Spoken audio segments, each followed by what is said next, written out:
this is it.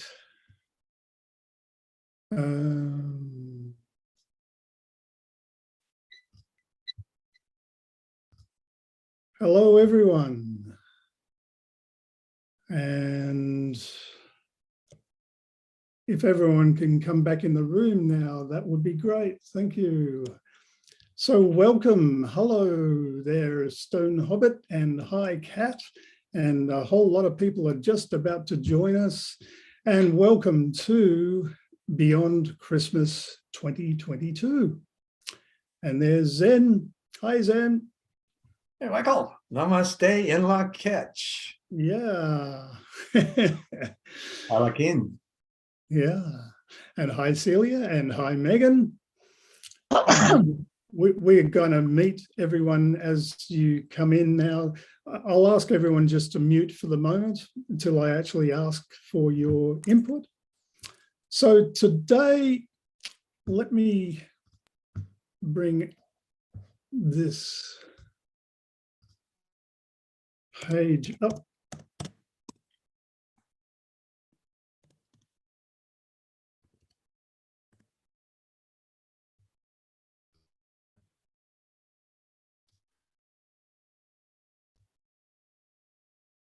And I'm just going to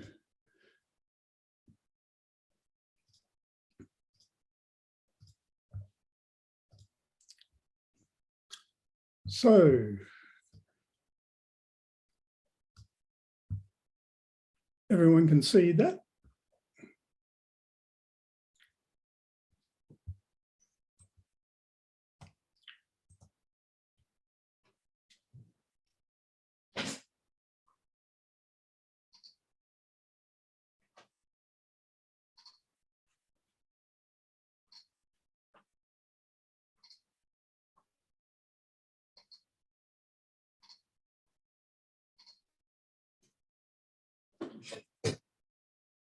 And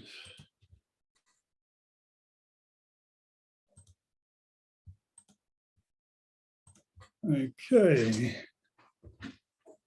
just setting the recording going. Thanks, Mac, and I welcome you to stay for the show if you like.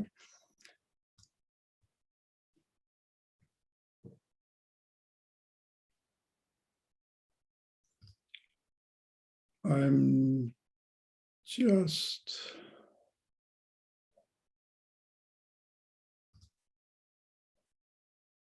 about ready. Okay.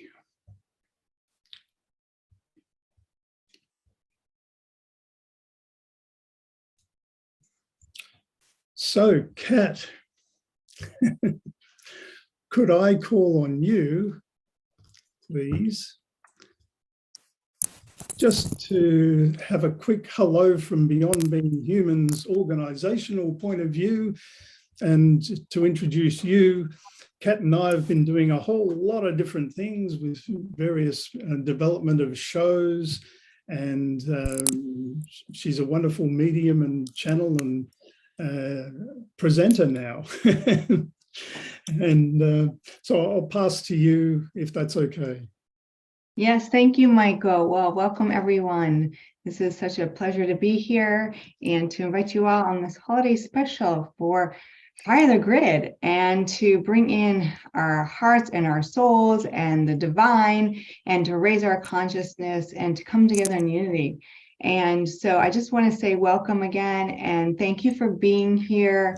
And really, I just want you to kind of take a moment and just focus on your heart and put the intention there in your heart of what it is that you wish for and your desires for humanity, for consciousness to raise up into the light, and to come together with peace and joy. And you know, it's a special time. It's at the end of the year, and we're all starting anew, right? We're living in the now moment, and the now is to bring love together, and to really have compassion in this life, to have compassion for ourselves and for others. So thank you so much for having me, Michael, here, join you today, and hand it back over to you. Okay. So thanks, Kat. And so we've got a very varied program planned, and I'm actually going to probably do something a little bit unusual. I'm going to jump forward into the program and play a documentary, a short part of a documentary that I did in 2011. Because I have a feeling Antoinette, who was the director of that, isn't actually going to be able to join us because I haven't heard back from her as yet. And so I think we can just have a quick introduction with a lovely event that was held in Sydney in 2011. And it was Peace Angels. The event was called Walking Light, but the documentary is called First Steps. And the idea was to continue on following the Peace Angels, and they went on to do all sorts of things around the world, and performed in Ireland and met Lorna Byrne even, and all sorts of things like that. So I'm just going to jump to that. And just one sec. Actually, what I might do too, I'm putting you on the spot, Jerry. I actually have your video ready to show as well, but maybe you'd like to say a few words for a minute.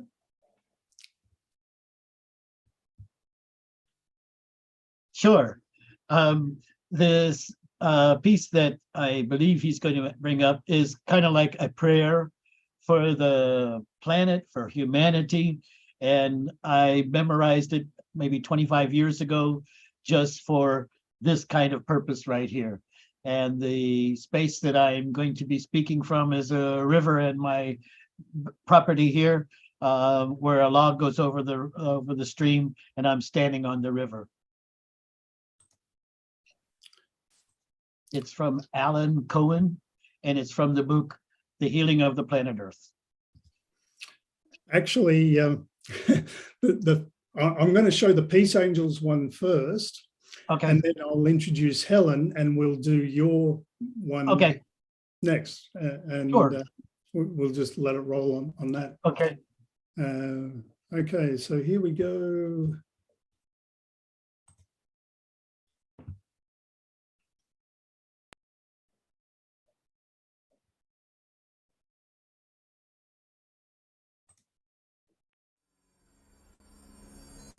Thank God, the rain stopped.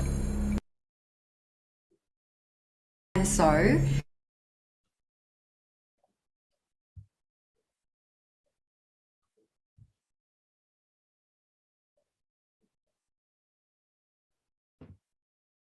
Whoops. Sorry, technical hitch. One sec, I'll start that again.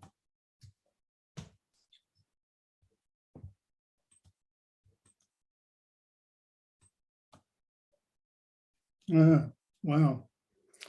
Gets very tricky operating two computers at the same time.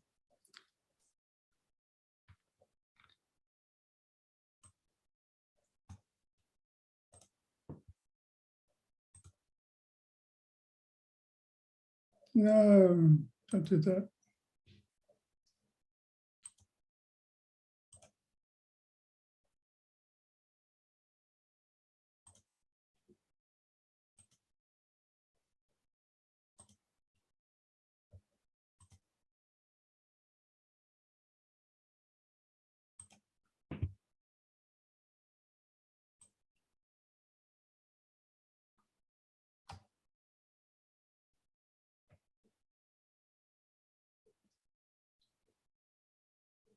Can you hear it?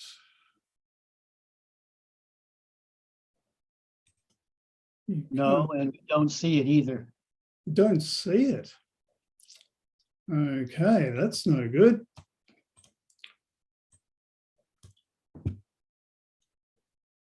And let me try that one last time.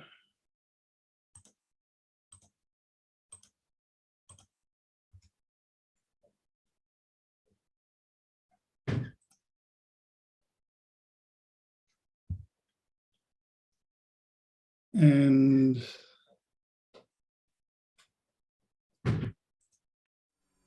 that should be it. Thank God. The rain stopped. And so the event went ahead as scheduled.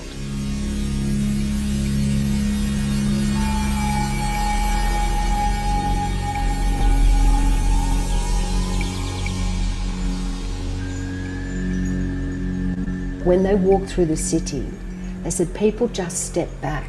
People said, "Oh, can you feel that?"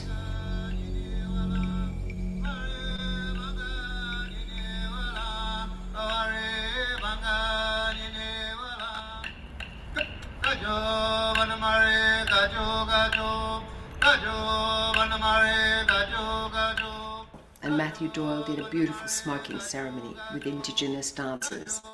It's a very sacred service that he does. And as he was finishing that ceremony, Parvatima and Gayatri and all the cherubs arrived.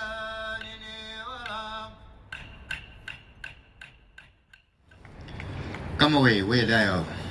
Welcome. Yandalara. Elapokamalari. Peace be with you all, to all men and women.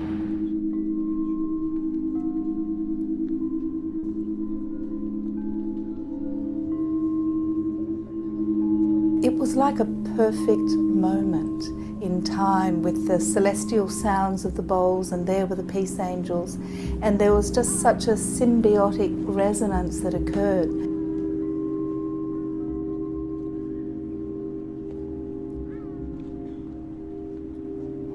And at the end of the Welcome to Country, I was thinking, where are the angels? I hadn't seen them. And I turned around and it was breathtaking. Because I'd never seen them in the complete dark, and they were coming from either side of Hyde Park.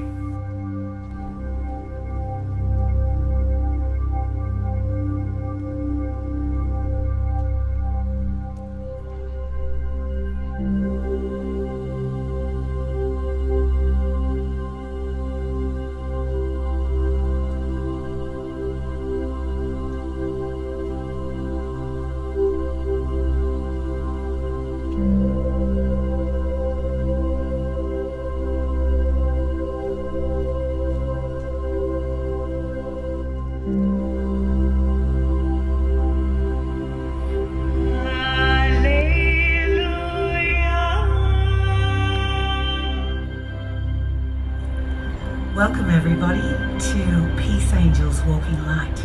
We can as one release pain into the fire at the other end of the pool. There was one piece of music I sang that is a Sanskrit chant utilised by gurus to burn up energy that's no longer required by people, like pain and suffering or sadness.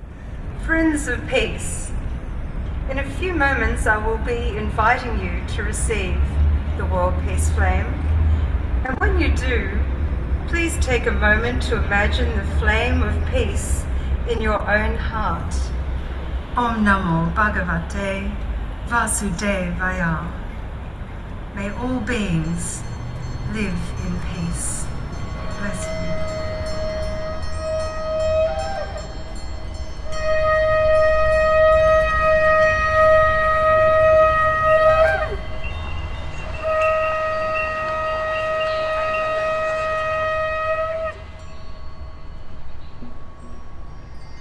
When the angels crossed over the abyss and we invited the public to cross over as well, we had the Jewish cantor blow the horn. It's like a celebration, it's a beginning, it's a declaration. And we of course had the beautiful singing of the Quran, which was it was incredible, especially to hear those two traditions together in their full glory.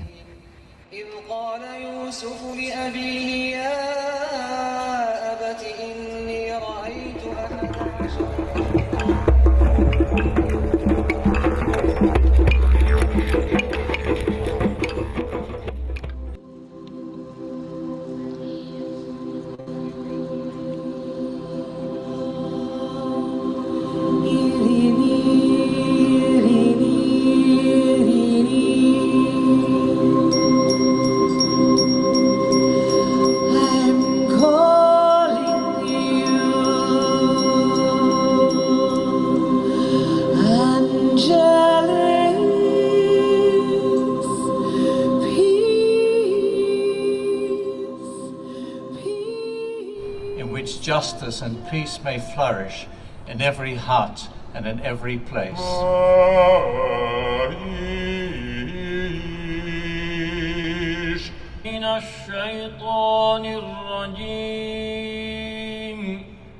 And the whole earth as one home.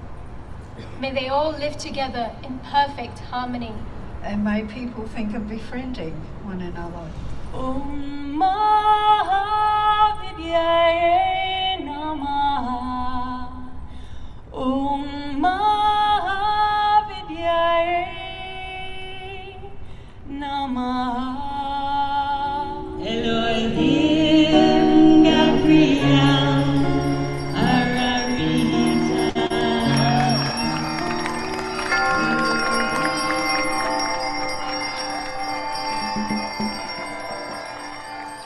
But the months of work,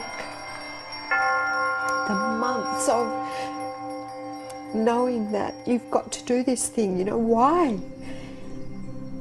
But I do think that we're at a place in the world now where, you know, if you believe in your heart you have to do something, you just have to do it. And all those people believed in it enough to do it.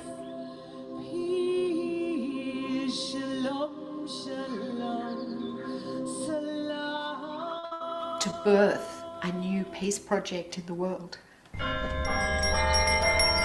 we'd like to thank everybody, the musicians, the drummers, and all of you for being here.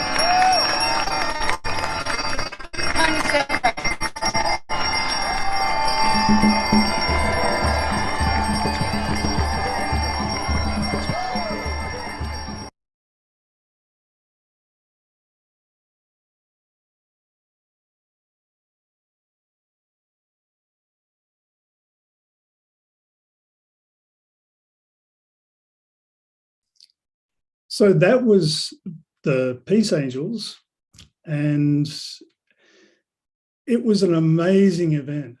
The whole documentary, which I'm going to release in a little while, shows you the full picture, the lead up, the months and months and months of rehearsals and everything. And on the day, or in fact, the day, a couple of days before, there was torrential rain. And like just rained and rained. It was mega epic. And I managed to be in the room when they held a prayer meeting the night before, praying that the rain would stop for the event. And it did, miraculously, just for the event. And the documentary now is really a testament to the power of prayer. And so maybe, Jerry, I think you could probably talk about all of that, the power of prayer, and I'll line your clip up now too. Just hang on a sec.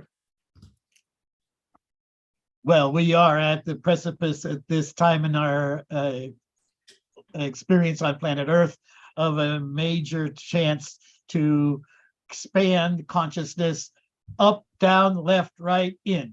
So we're really excited about what possibilities this team of us on planet Earth can do with prayer.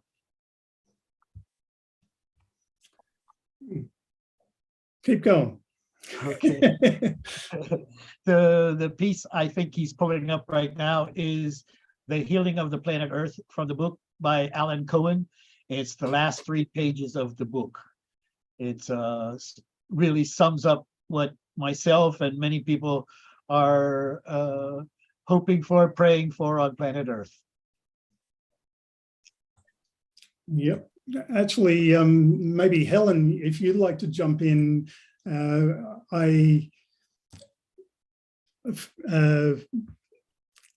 just a technical thing. We did a redo of the ending of the interview that we did with Jerry, but you were so passionate and heartfelt in connecting with Jerry that I left that in, just to give you fair warning. So Oh, maybe if you two I could can't remember have what was there. yeah, if you two could have a conversation just for a minute, I've got to get that other video online here. Okay. If you Well, want. for me, go Well, ahead, Jerry. I was going to say I can share it from here if you want. No, it's okay. Just carry on. Okay. Okay. Well, later in the show, the sweet sister Helen from Switzerland and I talk about the Mystic Monastery in Puerto Rico, where we're the first monastery ever on planet Earth's history to combine monastic and indigenous wisdom together in the same monastery. Up until now, the religions of the world have said this to indigenous, and the indigenous have said this to the monastic religions of the world. So we're the first ones to combine both of them.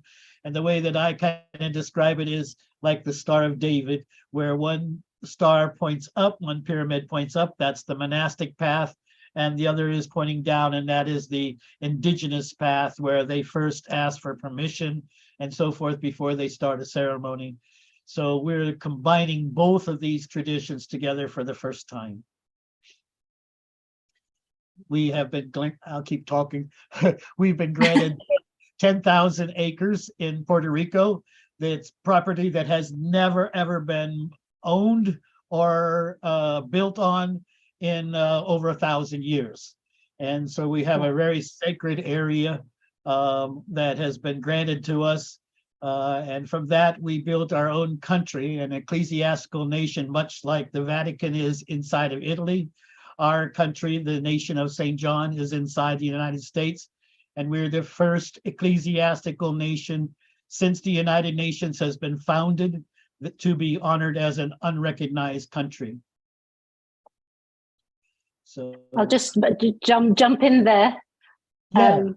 You can hear me? Yeah. Well, just to refer back to what Michael was saying about my enthusiasm, it's because I'd also looked on your website and seen the videos of the location there, and the degree of light that's coming into that place, just filled me up. And then to be speaking to you and to hear the story behind it was just so inspiring.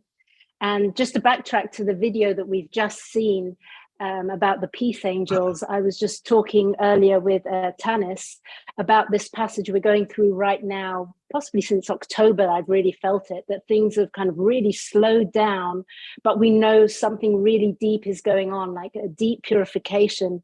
And we need the light that's coming in, whether it be from movies or documentaries or locations, and to be tuning into that and to know that even though we can't see anything changing before our eyes, as you just said, is we're on the precipice of something, and we're doing the internal work, and we're being prepared for what's to come. And I think next year is going to be extraordinary, and we just have to be patient in the build up to that. Oh.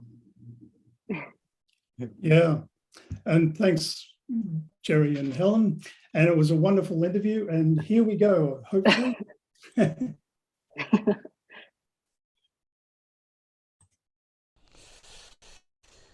Brothers and sisters of the light, the time of the great awakening has come. Because we have chosen to lift our eyes from the darkness to the light, we are blessed to see the advent of a new day on planet Earth. Because our hearts had yearned to see peace where war had reigned, to know mercy where cruelty had dominated, and to know love where fear had frozen hearts. We are privileged to usher this healing to our world. The Mother Earth is a blessing to us. She is our friend and our mother. Always remember and honor your relationship with her. She's a living, loving, breathing being just like yourself. She feels the love right now as you stand upon her soil with a happy heart. The Christ has chosen your hands to reach the lonely, your eyes to see the innocence in the guilty, and your lips to utter words of comfort to the wounded. Let pain be no more. We have wandered in dark dreams for too long, but now we must step into the light and stand for what we know is true. The world has not suffered from evil. It has suffered from the fear of the acknowledgement of our God. This fear must be ended now and forever, and it is within our power to do so. No one can find yourself but yourself. All of your answers are within. You must now teach the lessons that you have learned. Your understanding has been not just given to yourself, but to guide a sore and tired world to a place of rest in a new consciousness. Here before us is our vision come true, a song to soothe a weary soul and make it new again. Here is the bridge that joins us to our brothers and sisters. Here is yourself. Look gently on yourself and allow yourself to be filled with all of the light you have been seeking. True love comes from yourself. And with such a thought, your every thought is a blessing to the entire universe. All areas of your life will be healed, and you will shine with the golden splendor that speaks of the one, that speaks of the capital O-N-E, that sent us. This then is the healing of the planet Earth. All of our doubts and fears can be set aside, as we know the healing will come from the love in our hearts. All blessings are with us. As we go in peace, all is well.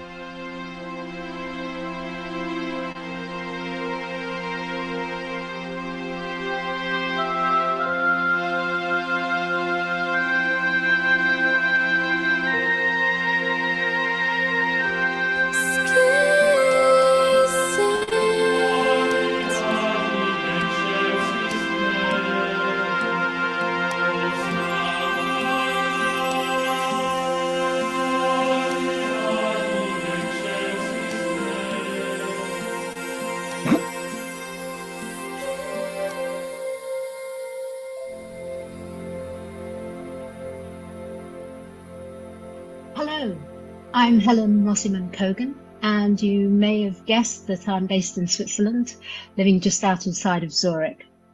I'm one of the newest members to Beyond Being Human, having joined the flight crew in the last couple of months in the run-up to Christmas. It's a real pleasure to be here and to tell you a little bit about what I do. I'm the creator of an organization called the White Rabbit Reveals, where we offer mentoring and courses which help people understand the holographic nature of consciousness and their consciousness in particular. Why I think that's so important is because in understanding how we create our reality and having really concrete tools to understand how we create our reality, we can therefore recreate our reality. And to me, it's really important that we have a map in that process, and it helps keeps people on track and as well as very grounded. Okay, so recently, Michael introduced me to Jerry Anderson, the founder of Mystic Monastery in Puerto Rico, and asked me if I would be interested in speaking to him. As soon as he said Puerto Rico, he had me, because I'd spent quite a bit of time in the area, and I was interested on Jerry's perspectives of the energy of the Caribbean and what he knew about the history and any connections across the lands there. So this is me speaking to Jerry, finding out more about what he's doing there, and most importantly, the angelic assistance he's had in creating what he's doing. Because I think anyone who's on this path has felt these gifts and nudges from the universe and from the angels. And hearing Jerry's story was very inspiring for me and my own. Thank you very much. We're talking about the Mystic Monastery, and particularly pertaining to the theme of this year, the two subjects that you were keen to talk about, the themes of unity consciousness and angelic assistance. The angelic assistance part, we better understand this assistance coming directly from Ascended Master Saint Germain. Many, many, many things dovetails into things that he said when he was here. It's just his presence has been really known all along the project. And how it happened was the monastery, back in the early 2000s, I started working with a lot of young people, and I noticed that they really didn't relate much to this dog eat dog world we're kind of in right here. And that when I went deeper, I realized most of them had spent many lifetimes in monasteries where all they did was focus on their spiritual work and that kind of service type of thing. And yet there was no place for these young people that I call them highly sensitive, empathic, mature souls. And these souls were thinking they went to the wrong planet. I mean, they just were committing suicide left and right. It's so I started really getting, you might say, in a Christian way, a burden for these type of young people that felt in an improper world and really didn't fit into this kind of like commercialized thinking that we have here. So once I started realizing that, Spirit gave me 3 choices for a monastery. And all 3 choices were just incredible. The first one was right here in Ohio. An elderly couple had taken in 32 special needs kids. Right. So they had a dormitory, they had a kitchens, they had basketball courts, they had the whole thing for a school, right? A monastery. So the next one came just like a month later. And that one was a very incredible possibility too, because it was an herb school in Ecuador. So they had a school, they had the planning, they had the nurseries, they had everything. And if you know about Ecuador, Ecuador has the ultimate agricultural area because you got sun from the north and the south in the same year. Okay. Yeah. So the third one was one of our knights in our order offered me 1/10 of 3,000 acres. And since it had never been divided up, I had to see what 1/10 we wanted. It took me a year and a half of climbing over the jungle, up and down steep caves, all kind of places. And finally I decided out of the 3,000 acres, we have to choose the only area that's flat. Okay, so we can grow some things. So we went to the government to establish this. And the government said, do you know your land touches land that's never been owned? And we said, no. They said, well, being that you're a nonprofit, educational, nature preserving organization, you qualify to own it. So we said, how many acres is there? And the lady said 1,000 acres, but it touches more land that I don't know if it's been claimed. So I'll have to do some research. When she was done with the research, it was 10,000 acres that we received. Now, this is not just any 10,000 acres. By the way, 10,000 acres is 70% the size of Manhattan. Okay, just to give you a reference, right? Yes. Well, the paperwork went all through, and we received this land. The next thing that happened was, okay, we have all this land. And what we wanted to do is have a spiritual community on the land. We decided to take it to the next step, and that was to organize it as a country and to make it an ecclesiastical nation, very similar to the Vatican sitting in Italy. Our monastery is an ecclesiastical nation inside of the United States. Okay. So then the next thing is your country isn't anything unless somebody significant recognizes your country, right? So the next step, we actually, about maybe a year and a half ago, were actually recognized by the United Nations. So we got the most international recognition we could get, okay? Yeah. And we're the first country, since the United Nations has been established, we are the first spiritual ecclesiastical country to join the United Nations. Wow. There are only 5 ecclesiastical countries at the United Nations, none basic Christian. There is Roman Catholic, Greek Orthodox, Russian Orthodox, Ethiopian Orthodox, and I don't remember the last, Roman Catholic. Okay. So that's the only ones that's ever been there since they started it. Okay. There's not like Baptists or Methodists or any regular kind of Christian ones. Okay. So that's the steps that we've gone through. At the present time, we have 3 seats in the General Assembly that are non-voting. The next step that we accomplish will be we'll have 7 seats in the United Nations General Assembly. I used to have a spiritual buddy of mine who used to go, and that meant when the police get to the crime scene, they put the little powder on the fingerprints and they go. that was code for the fingerprints of God. Yeah. So that's kind of how the property has developed. But the most significant thing I haven't told you about the property yet. Before Columbus arrived, there was a culture there called Taino, Tiano. Okay. Right. Yeah. I think that's the same in the Dominican Republic, the Tainos. Yes. All even up as far as Georgia in the United States, as south as Colombia, all of Cuba, Venezuela, all those I'm areas. sure Peru as well, yeah. Because I've seen the statues, I've seen the same ones in different countries, these old recovered statues. I think, wow, they're here and they're on this island and they're in this country. Yeah. Even in Cuba, they have found 800 sites in Cuba. Okay. Wow. Well, dear Sister Helen, this property is the holy lands of the Caribbean Indians called Taino before Columbus arrived. Right. The river that is where all of their mythologies took place, where they made a pilgrimage to this river from all over the Caribbean, is our land. Right? And it flows 18.4 kilometers through our property. It's one of the few rivers in the entire world that flows north. The Nile flows north. There's one in Canada. Very, very few.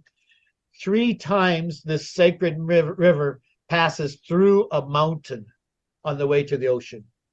The last time it's 1 whole kilometer long underground. So it's very, very sacred property. Virgin, there's no power lines, no cell towers, nothing you can see in the whole area, right? It's devoid of that. So it's a very sacred area that the angelic presences had been holding, preparing, and so forth for this moment to be used as a monastery. Now I like to switch a little bit to the unity consciousness one, and I will start with a little funny story, okay? So the IRS wanted to know what denomination we were, okay? Right. And I hesitated. I didn't know what to say, and the nice lady says, do you want me to put down here non-denominational? And right there, it struck me. I said, no, I want you to put down all denominational. She said, just a minute. She went someplace. She come back and she says, we don't have any records of that denomination. Are you starting a new movement?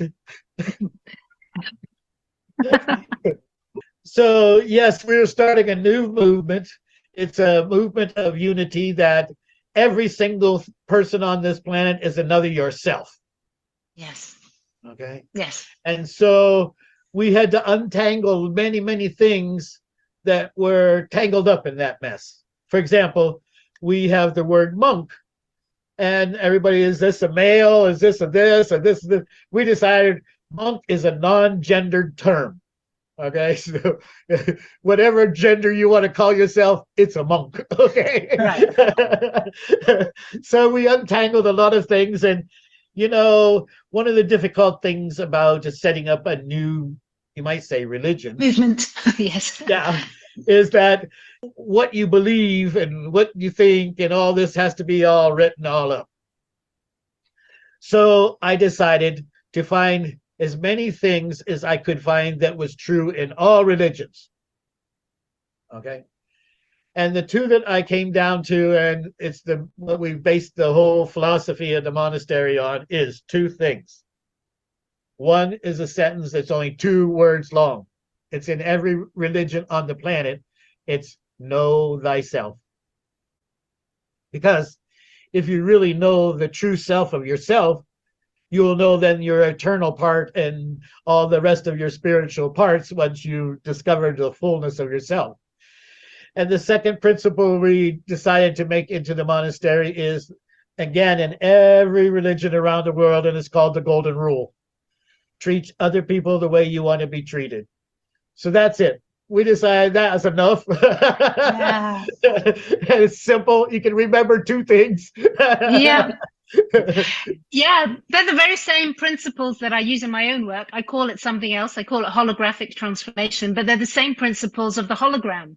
That Yes. it's all me. So to know me, I would have to know the rest of my hologram. And how would I want to be treated by others? I would have to treat myself that way, because I'm only going to get it back from the hologram in the way that I behave or think and believe. Yeah. Yeah. Yeah. Some call it karma. Yeah. Yeah. Some people think Beautiful. karma is a bad thing, but if you're doing good things, like all the beginning and part of my life, I gave my life away as a hands-on healer. So I gained incredible karma.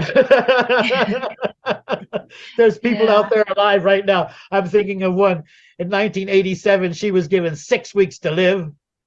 My healing work, I work in trance. So I don't know what I'm doing, why I'm doing, nothing. I just like, I do it. Okay. Yeah. Well, long story short, she's still alive today since 1987. She's currently writing a book about helping people who are helping somebody pass away. Okay, yeah, death doulaing. I've been Yeah. I've been looking into that myself this year. I've started yeah. offering some shamanic healing with that. Yeah. Yeah. It's so vital. We have got, like you said, you've been unpacking a lot to do with, let's say, religions or what it means to Yes. that everyone else is me. But as part of that, you kind of reevaluate what life means, but definitely death and how we've approached it. It needs so much unpacking and healing and looking at it in a completely new way so that we can honor the process and approach it very differently to how we have been for too long. Instead of kind of like acting like we are allergic to it, we can actually be useful Absolutely. to the person we love that's passing, Yes. I wanted to ask a question about the Taino Sure. and the sacredness of that part of the land. Do you see the correlations, or do you recognize their correlations with Atlantis? And as far as I understand Atlantis, there's been many civilizations and in different parts of the world, and there is, like in a Mediterranean, that is viewed to be in a particular era. But to me, there was something very significant about the Atlantis that was in the Caribbean and in that part of the world. That's, to me, it's an experience of, wow, this is where light meets dark, and the power of that coming together. That's our shadow meeting our light, the shadow of the planet, the devastation, creation, and the power that happens at that epicenter. Yeah. In short, my question is the connection between the Taino and the sacredness of that part of the world and Atlantis. Yes. Well, it's very interesting that Plato did write a book, The New Atlantis. It is in the Caribbean in the book. And it has 3 seats in the United Nations. Yes, and Saint Germain said quite a few things about being underground. Well, we have so many caves, Helen. Oh my gosh. We probably will discover a new cave every month for the next 5 years. The biggest one we found so far, you could put an entire stadium inside of it. Wow. Huge. Just to give you an idea how many caves we have, sometimes when we think about our future paradise and what kind of things we'd want to create in our futures, oftentimes we forget what we don't want in our future paradise, right? We describe all these happiness, but I can tell you the coolest thing that's not in our paradise, there are no mosquitoes. Wow. None. That's None. extraordinary. I know, in the tropics, in the rainforest. And the reason is we have one of the 10 largest bat populations in the world on our property with 8 different species. So there are no bugs. Even the street lights in the little town there usually have bugs. No bugs. Sometimes the way I describe it is kind of like our property is so beautiful. It kind of makes national parks in the United States pale. Yeah. Yeah, it is so gorgeous, so gorgeous.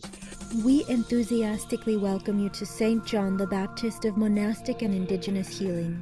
This is home unquestionably to a profound quality of nature which fossils ancient spiritual energy dating back as far as 1200 AD. The traditions of that time regarded the Tanama River as the most sacred river in the Caribbean. Today you'll find the indigenous ceremony grounds and museum at the headwaters of the river flowing through 19.2 kilometers of our property until it reaches the ocean. We embrace this gift to protect this land across 10,000 plus acres. The mission of the mystic monastery of St. John the Baptist is to prepare and equip future generations of light healers and saints. Our vision is to effectively and permanently raise the vibration of the human collective consciousness worldwide. The Mystic Monastery is located in Puerto Rico, the island of enchantment. For more information, visit us on the web at mysticmonasteriesjb.com. So that river is the holy river that I've just been talking about, called the Tanama River, like Panama with a T. And so you're now waiting for some funds to be released for the next stage of development? Yes, and it's been already donated,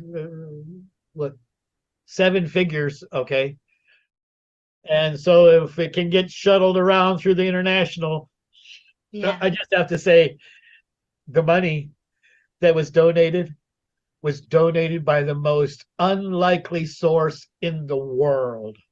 Chinese atheist hired a minister to come to us, to approach to us, to offer us a large amount of money at 1% interest.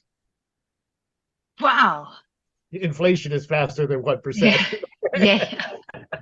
Especially currently, yeah. Yeah. So that's another one of the fingerprints of God. Because we never even put out that we wanted any money.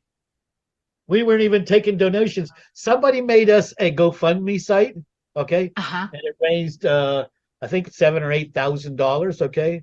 And when we went to cash it in, they said, no, we cannot send it to a Puerto Rican bank. So we had to send it all back. So the Home Office, I call it the Home Office, is very controlling of who funds and what happens and how it happens, all that right now. So we pretty much just kind of cooperate. Yes. Maybe I can go a little bit further about the outreaches from our monastery. We have a couple of different outreaches, besides it being a place as where a sanctuary for people to come and spiritually learn and grow, is that we took it on as a big responsibility, all these young people committing suicide. And so we're going to have a suicide hotline that's very different than any other hotline out there now. In fact, later we'll pass them to those kind of hotlines. But our hotline is going to be simply helping the person on the other end breathe properly. When they get their sympathetic system working, they'll start, thinking about consequences and so forth like that, rather than just jump, do something wrong, So our one is going to be the suicide hotline, and we call it Talk with a Monk, okay? And the second one is we will have make the space that one musical band can come every week, and they can use the nature as inspiration to their music. They can record in a cave, whatever kinds of things they want to do. So that's just one of our other outreaches. The next outreach is kind of like the biggest one, and it looks like a social media site, but completely different than social media that we have right now. First of all, it's going to be an auditory social media. So you'll be able to listen to somebody talk about whatever. it's called onetribe.cafe. Okay. And we have that name already reserved. Will work, Helen, is persons coming for the first time in, they will be able to choose from what I call many lists of passions. You know, maybe this person's passionate about agriculture, and next one's interested in free energy, and the next one's children's education or whatever. So there will be a table in this cafe with each of these different subjects. And you will go to that table, let's say free energy table, and you will wait your turn for the talking feather and Native American to go all the way around the table to come to you.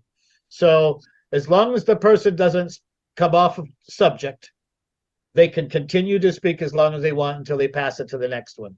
Home Office said that collaboration among us conscious people is really the next step, where you can add, I can add, everybody can add together on the same subject and flower a more perfect thing, right? That's one of the outreaches, is the Talk with the Monk program.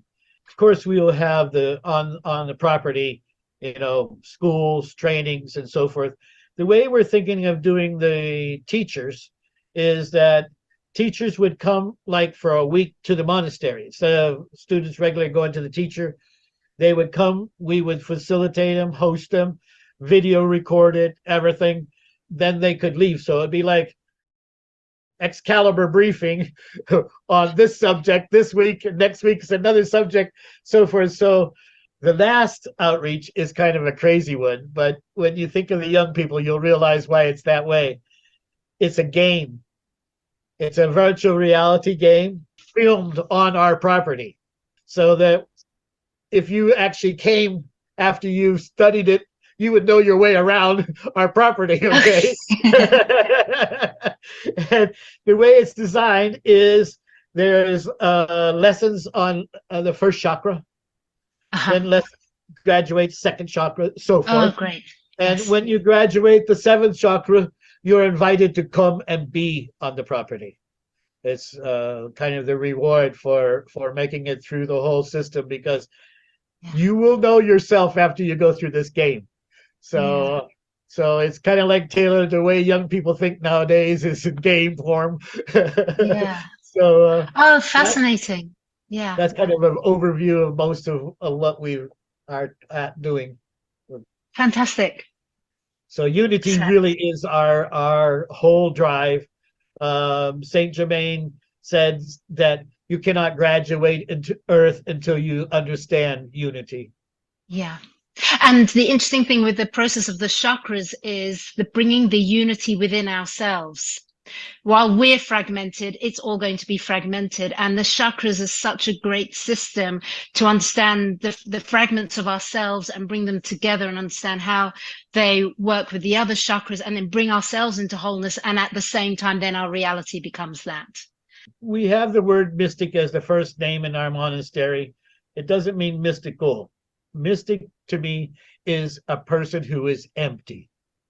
Empty of beliefs, empty of dogmas, empty of shame, empty of, empty of all this stuff. And really, every religion that's on the planet was started by a mystic. So we have a number of monks very excited about getting started and building there, and of all different ages. We have people from Hawaii, from China, from Canada, all over, that's really ready to start us. We are open, you might say, to receive people. Thank you so much. That was Well, really fascinating. Yeah. I'm so happy to have made contact with you and to hear about what you're doing. My heart's like, it's just really joyful to hear what everything, the whole story. Thank you. Thank you, Helen. It's been a blessing being with you too.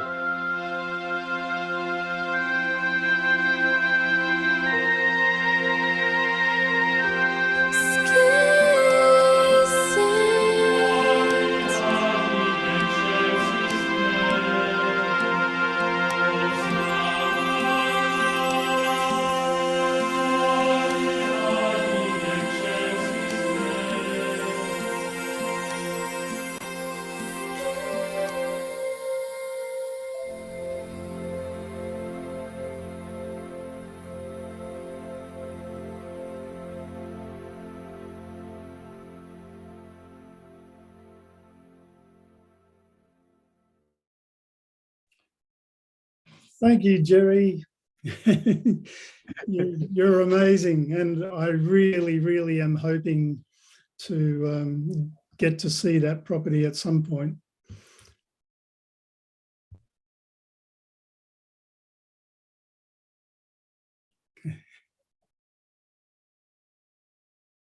I say we would be very blessed to have you and all the viewers who are here come and be part of our nature. Yeah, well, I think we need to keep updated every year at least. Yes. And I'll be posting the website link in our social media as well once I release the full version of this. And you might have seen it sort of got a little bit out of lip sync, I think. Yeah. So that'll all be fixed when the final recording goes on our website and various other places like social media and stuff. I'm sorry about that, but that's the technical world we kind of live in. Who knows what's going to happen next? And yes. Even I don't know what's going to happen next. We had all sorts of things planned, and Kat was going to introduce us, but she's going to come back in an hour. Do you want to say a quick little word, Kat?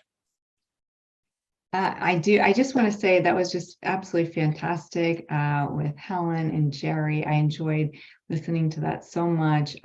So amazing and so much to learn from you both. And so I'm so grateful to be here listening to that. And I look forward to connecting to both of you again. And I know we do have some talks of the angels coming up and many more beautiful videos and talks. So I look forward to listening, and I will be back on in about an hour. So thank you. Cool. And I'm just looking through. Cheryl, hello. Hello, Michael. Hi, it's great to be here. Yeah. So Kat and Cheryl do a show together occasionally with the Four Earth Angels with Kelly Eckhart and Kimberly Meredith. And yes. Susan, hi. And that's great. I'll come back to you in a minute, Susan. And Cheryl, I know you've got to leave fairly soon. So yes. Would you like to, I'd love you to talk about angels. Thank you. Well, hello, everyone. I'm Cheryl Murphy. I'm a medium, a psychic, and an intuitive. I do also offer angel readings and also energy healing with angels. And why I like to connect with angels and why maybe it might be a benefit for you if you're not already an angel lover is to consider the divine love frequency that they operate on or that they live on, that we connect to them on. So when we lift our vibration, when we connect through that divine frequency of love, we are connecting with angels, and we can connect directly with angels, believe it or not. People ask me, how many angels do I have? Or do I even have any angels? Do I have spirit guides, for example? And I say, for every wish that you have an angel. So if you can imagine how many hundreds or thousands of wishes you have that many angels working on your behalf. And they do come in our lives at different times, whether you're working on a particular project or you're asking them for help, whether you're moving or wanting to release something, whether it's an emotional or physical object. Anytime you need help, always ask your angels. They want a job, they want to help you. And I always say, connect with an archangel first, and then you'll find that more and more will start coming in. So for example, I'm feeling Archangel Michael with us here this evening. Maybe many of you are as well, among other angels. But Archangel Michael does allow opportunity to grow, and he presents always being a remover of obstacles and also removing or releasing any emotional blocks that may help us attain that higher enlightenment or abundance in our life. So I just want to thank you all for listening to me. I want to leave you with a tip on how to connect to your angels. Many of you know you do it through meditation, you do it through prayer, of course, but also through gratitude. If anything, you can thank your angels in advance, right, for working with you. Bring them along on your travels. Treat them as a companion. You want to really create a relationship with your guides and angels, because you'll be very surprised that they will come to you in unexpected ways and unexpected manners. For example, I was working on a new project, and in one of my meditations, an angel just came hurling at me with this ball of light and said, "Hey, I'm a new angel and my name's Betsy and I'm here to help you on this new project you're working on. So I'll be in touch." And sure enough, she worked with me every time I sat in meditation for 2 weeks of that following. She would sit with me every day and we would work on creating this project of mine. So it's amazing how we meet our angels too. So I want to leave you with that. Always have gratitude. Meditate, pray, and ask for them to come, and they will. So thank you.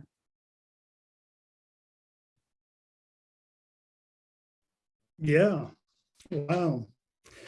I personally had an encounter, which is now a little bit famous, and I'm not going to talk about it now because there's an interview where I go into great detail about it on the Beyond Being Human website. You just look for my page. And so we've got a whole range of things coming up. I'm actually just downloading something that has literally just been recorded by Debbie Grace. And I'm hoping that Joseph Jacques can be here too. So I want to just mention, or actually talk quite a lot about, possibly, but this is all in service to promoting some charities that we would like to start sending money to through various activities that we do, this being one of them. So Joseph Jacques runs Harmonic Humanity, and I'm going to wait for this video and see what happens with that. I'm not sure. I don't think he's here yet. I've sent him a message. I'm hoping he's going to arrive, but we might have to jump through that. And so this is the way live things go. I had a whole kind of list of it, all sorts of things planned, and it's all gone out the window. And maybe Zen, now is a good time for you to come on if you're up for it. I'm sitting. Yeah, go for it. Yeah, I'm not up, I'm sitting, right? Yeah. Okay, we're all up. Oh, let me say first. Please do. Yeah. So Zen and I have known each other for a number of years now. He was probably one of the first people to join in as what we call the flight crew. And we've got a number of those in the room here today. And he's an amazing guy. He's actually quite an experiencer of otherworldly beings and things. And I find his counsel is always very wise. And he's just got involved with a new organization. Well, the organization's not that new, Live and Let Live. And I will pass over to him. Maybe talk about your experiences with Beyond Being Human first, and carry on from there. There's no carry on this flight. Sorry. So I'm a bit of a humorous kind of guy. I like to throw stuff in, and at my age, why not? Right. I started off pretty early, but with Michael, we met, probably 5 or 6 years ago in a conversation, and just instantly connected. And I've watched him, oh my gosh, the kind of work and the diligence and the tenacity and the frustration that I know he goes through with all the technical stuff, being a producer myself. I can have nothing cancel that. I have everything in the praise category for him. Paying attention to my own words occasionally. Sometimes I don't. What I've found is that he's really built a strong presence with Beyond Being Human, the way he's presented, the look and feel of the website, the people that he's got on it, and how he's been able to network and grow the organization with the work that he's been doing. Just a phenomenal guy, and I really enjoy speaking with him. We don't do it enough, right, Michael? I'm going to try and draw him back in. There we go. Yeah, well, you're always so busy, and so am I. But it's the case with all of the flight crew people. I would love to start connecting a lot more, and certainly more regularly. And but back to you. Thanks for those kind. We're learning how to do more in less time as we figure out flow and recognize that.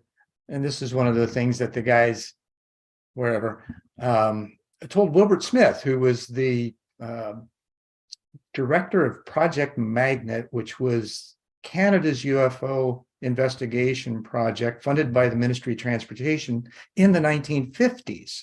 So he had plenty of conversations with what he called people from elsewhere. And one of the things that they said to him is that they see time as a measurement in the change of entropy. And think about that for just a moment and what that might mean as an experiencer, right? What it would indicate is that the more harmonious you are, the better flow you have, and the less time it will take you to get things done because you're more focused. You've got your attention, intention, and interaction at the peak of performance levels by doing so. Make sense? So for me as an experiencer, gosh, I had the blessing of starting out as an orphan. I was given up at birth and was adopted by the Benefields on their wedding anniversary. I was born on June 30th. They adopted me on August 12th. So I had a little bit of time by myself in order to watch everybody else come and go and have a fairly deep emotional imprinting at that time that I didn't realize until later. Kind of abandonment issues, right? So I found out I was adopted at 4.5 when my adoptive sister, different family, came home. And my parents decided that it was time to tell me. So in doing so, it prompted some really deep questions in me. Who's my real father and mother? Why? Do I have a father and mother in heaven? And can I talk to them? Was one of the questions. So about, a few months later, I'm standing in front of the window looking out over the front porch at night, and all of a sudden I hear this big booming voice say, "Hey, you."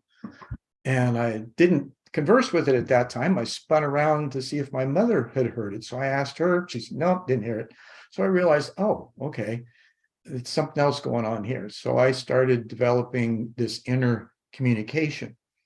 At 18, I'm in pre-med. Now, let me back up a little bit. So the following, I think it was 2 years, we moved into a new house. And the year after, I started having experiences of traveling to an orange cigar-shaped cloud about twice a month. And it started out as an OBE, where I'm up in the corner of my bedroom watching my physical body get out of bed, open my window up, walk across a neighbor's backyard, climb a fence, and walk out into a 10-acre pasture, of which then I started to rise up in the air, and I'd look up and I'd see this orange cigar-shaped cloud that had been almost a mile long. And I would get to the perimeter of it, and my observer self and the participant would become one. I'd go into the cloud, wake up in bed the next morning, could not wait to go back every time. Occasionally I woke up with a nosebleed. And so that's kind of an indicator at 18. So had no idea, just felt like family, couldn't wait to go back. Don't know what happened, have no memory of what happened inside. However, that educational process rolled out throughout my life. Now, at 18, I'm in the pre-med program at Ball State University, good old Muncie, Indiana, Dave Letterman's alma mater, if you folks are aware of him. And I come back from first quarter just distraught, and I hit my knees, and not with a baseball bat. I actually knelt in prayer, and Jerry, you'll love this one, and be careful what you ask for. I prayed to know what truth was, and I was willing to die for it if necessary.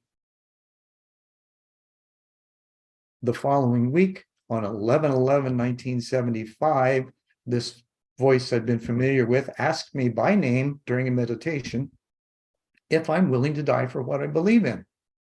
So after I clenched for a moment, I thought, okay, what do I believe in? Christ consciousness feels a little empty. Cosmic consciousness, yes, because it felt full, right? So I exit my body, and within moments, I'm surrounded by white light. And I have this Vedantic moment of what I'd learned it to be, of an experience of unity consciousness in an individuated form, where I feel the oneness, and yet I'm aware that I'm consciously thinking, which means I'm not dead as well. So that was an interesting insight. Then I, as an impetuous teenager, I got bored, and I said, wow, is there more? And then I move into a sphere of pinpoints of light with an indigo background. I'm wondering what these points of light are. And I kind of have a feeling that they're points of consciousness, whether in body or not, I'm not sure. And then the voice picks back up and says to me that they're the ones that I'm to work with in order to facilitate a new world order, that it will happen in my lifetime. And just basically to trust and allow, have faith, and know that everything will be there at its appointed time. As we know, things show up when they're supposed to, not necessarily when we want them to, right? So coming back after that was just an amazing, wow. You know, I kept my eyes closed and just felt this reintegration with my body and consciousness, and this understanding of cosmic consciousness condensing into form, which we all are. We just aren't aware yet. So that carried forward. And a few years later, I'm getting ready to move to Arizona because the auto industry had decimated our area economically. I'd worked as a machinist, meat cutter, and played drums in a Christian rock band. And in 3 days' time, all things fell apart. So I went out on the front porch, threw my hands up to the sun and said, okay, I'm listening. Where do you want me to go? And I heard Phoenix. So 3 weeks later, we packed everything up in a van and took off for Phoenix. Right before that, though, I'm walking through a bookstore in Muncie, Indiana, and a book falls off the shelf, not uncommon amongst experiencers, right? And I walk over and I look at it, and it's Ruth Montgomery's Strangers Among Us. It was published in 78. This was 1981. And I pick it up, turn it over, and first paragraph I read, paraphrased, is most common contactee experience in the Midwest in the late 50s and early 60s was the orange cigar-shaped cloud. I hadn't even thought about it. And then all of a sudden, just this whoosh of information deluge. I mean, when I talk about downloads, I kind of called it the domino effect, because many things all of a sudden just aligned. And so then moving to Phoenix, a whole different experience began to happen with guides and allies and other beings showing up. Woke up on board a ship one night with electrodes stuck in my sphincter. And as I'm laughing, as I wake up laughing, and I'm like, come on, guys, what are you doing? And I start pulling them out, and I pull the last one, and there are 3 grays there that are plastered up against the wall with my laughter. I didn't realize it until later that they didn't expect the laughter. It's usually a fight or flight syndrome. So they use that energy to anesthetize or paralyze the body so they don't hurt themselves or anybody else. So I wake up laughing. And when I got to the last one, I felt a slight sting. And then all of a sudden I'm back in bed. And I'm open my eyes up like, what the hell? right? So I'm closing and want to go back with every ounce of energy that I have. Don't know how. However, in that space, I run into a being that's got a shimmering black and white cloak and a very deep male voice, very comforting. And all he says is, next time, just relax. We're just tuning you up so we can communicate better. Now, when he said that, it spawned or spurred a memory that I had just of the past week, that my girlfriend and I at the time, she was studying to be a massage therapist. So we were studying anatomy, and the perineum nerve ends in the sphincter. Well, if the only place, and that's a direct connect into the spinal cord, central nervous system, of any place on the body that you can plug into, man, that science sure fits. Now, it sounds kind of weird, but think about it, right? And so those kinds of things have happened. They've shown up in my bedroom. We've had conferences. I was announced in 2000 to a group of a couple hundred people as the son of Ashtar and Athena. Unexpected, although I'd had a couple of decades of preparation of that. Fought it, didn't understand it, still don't quite. And yet I had to acquiesce to it because it was coming at me from all kinds of directions in the outer world as well. So those are some indicators that y'all might take into consideration if you've got those internal questions and you got things showing up in the outer world as answers to them, then you'd probably want to kind of pay attention. So I'm seeing that, those are kind of, I've got a bunch of books. Just look me up on Amazon and you can find them. I think Michael's wanting me to move on into the Live and Let Live presentation. So I'll fast forward. April of 21, I remarried, wonderful woman from St. Petersburg, Russia. So it fits with that harmony among people and planet motif that my life has been built around. And in April of 20, we met in 2016, got married on the base of Bell Rock in 2017, at the fall equinox, yeah. And then in April of 21, she says, you really need to start talking to people again. I produced a show early on in the 1990s called One World, where I interviewed people on what kept them afraid, angry, ignorant, and immobile, and how they balanced the inner and outer lives in their own journey. So I picked it back up again in June, started One World and a New World. In January of 2022, I interviewed the founder of Live and Let Live, and that was Mark Victor, who's a local defense attorney. And within a few weeks, we had a luncheon and we talked about possibilities. And by March, myself and a woman named Jennifer Hunt, who's in Hawaii, who's from South Africa originally, we are co-directors of the movement, and I get the title. I guess it's easier for me to open my mouth up in public. Wonderful being. She's got a great complementary skill set, and we've been able to move things forward quite a bit. So with that, I'm going to open up, I'm going to share my screen if I can get permission to do so. And I think I have it. We shall see here.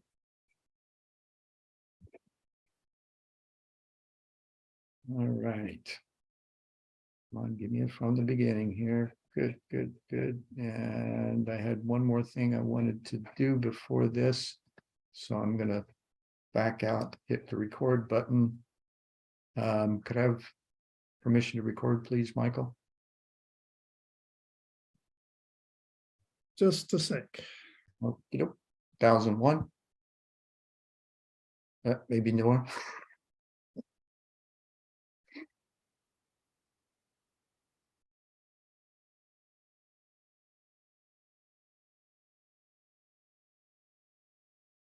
So what's interesting about my discovery of the movement was that it fit perfectly in my life path and in the knowledge that everything will show up at its appointed time. So there was no question as to whether to step up and into this new role. And at 65, well, what else is there to do? Hmm? I'm having a blast. You all right, Michael? Am I ready? Yeah, go for it. Okay.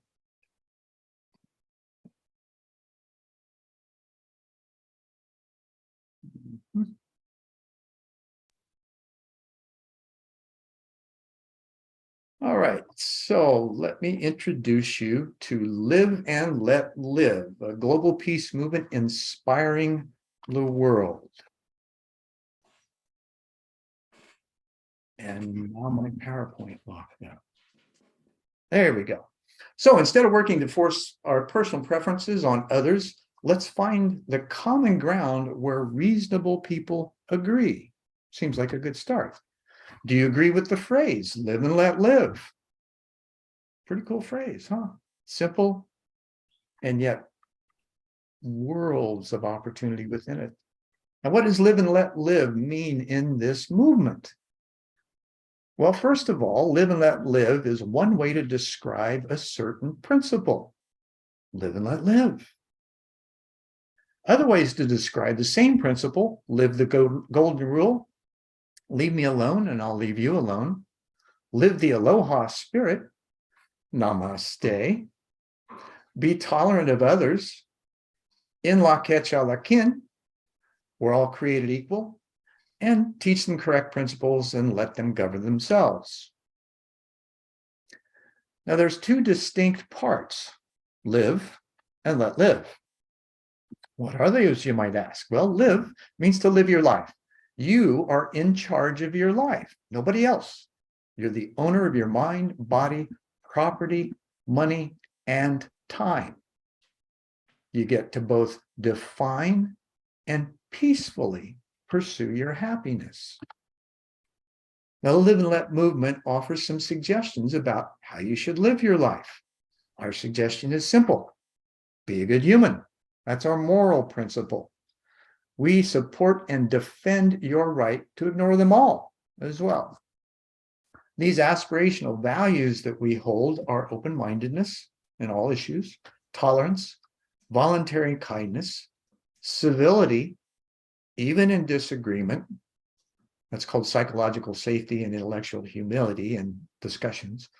Committed to truth and facts, rational thought, justice, and building high levels of trust with others. Now, goals of our moral principle are to optimize human happiness, prosperity, and well-being, and to minimize suffering. The second part is let live. The cost of achieving peace is allowing others to do exactly what you also have the right to do.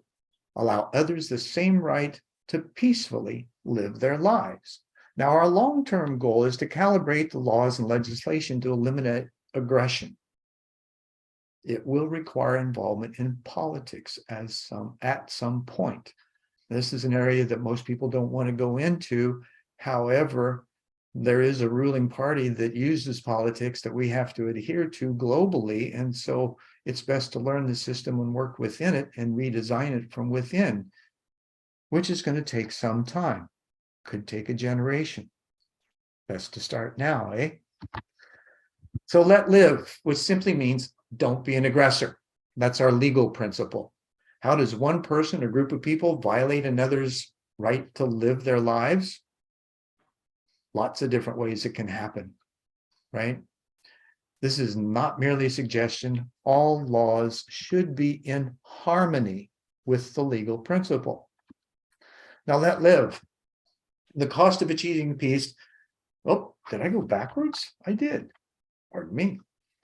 So don't be an aggressor essentially means don't initiate force, no fraud, no coercion, and don't put others in physical danger.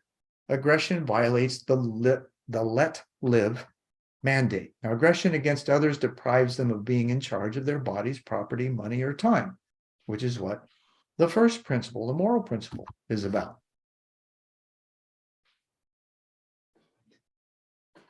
Now, the Live and Let Live Foundation is a 501c3 public charity that took us a lot of time to get in place.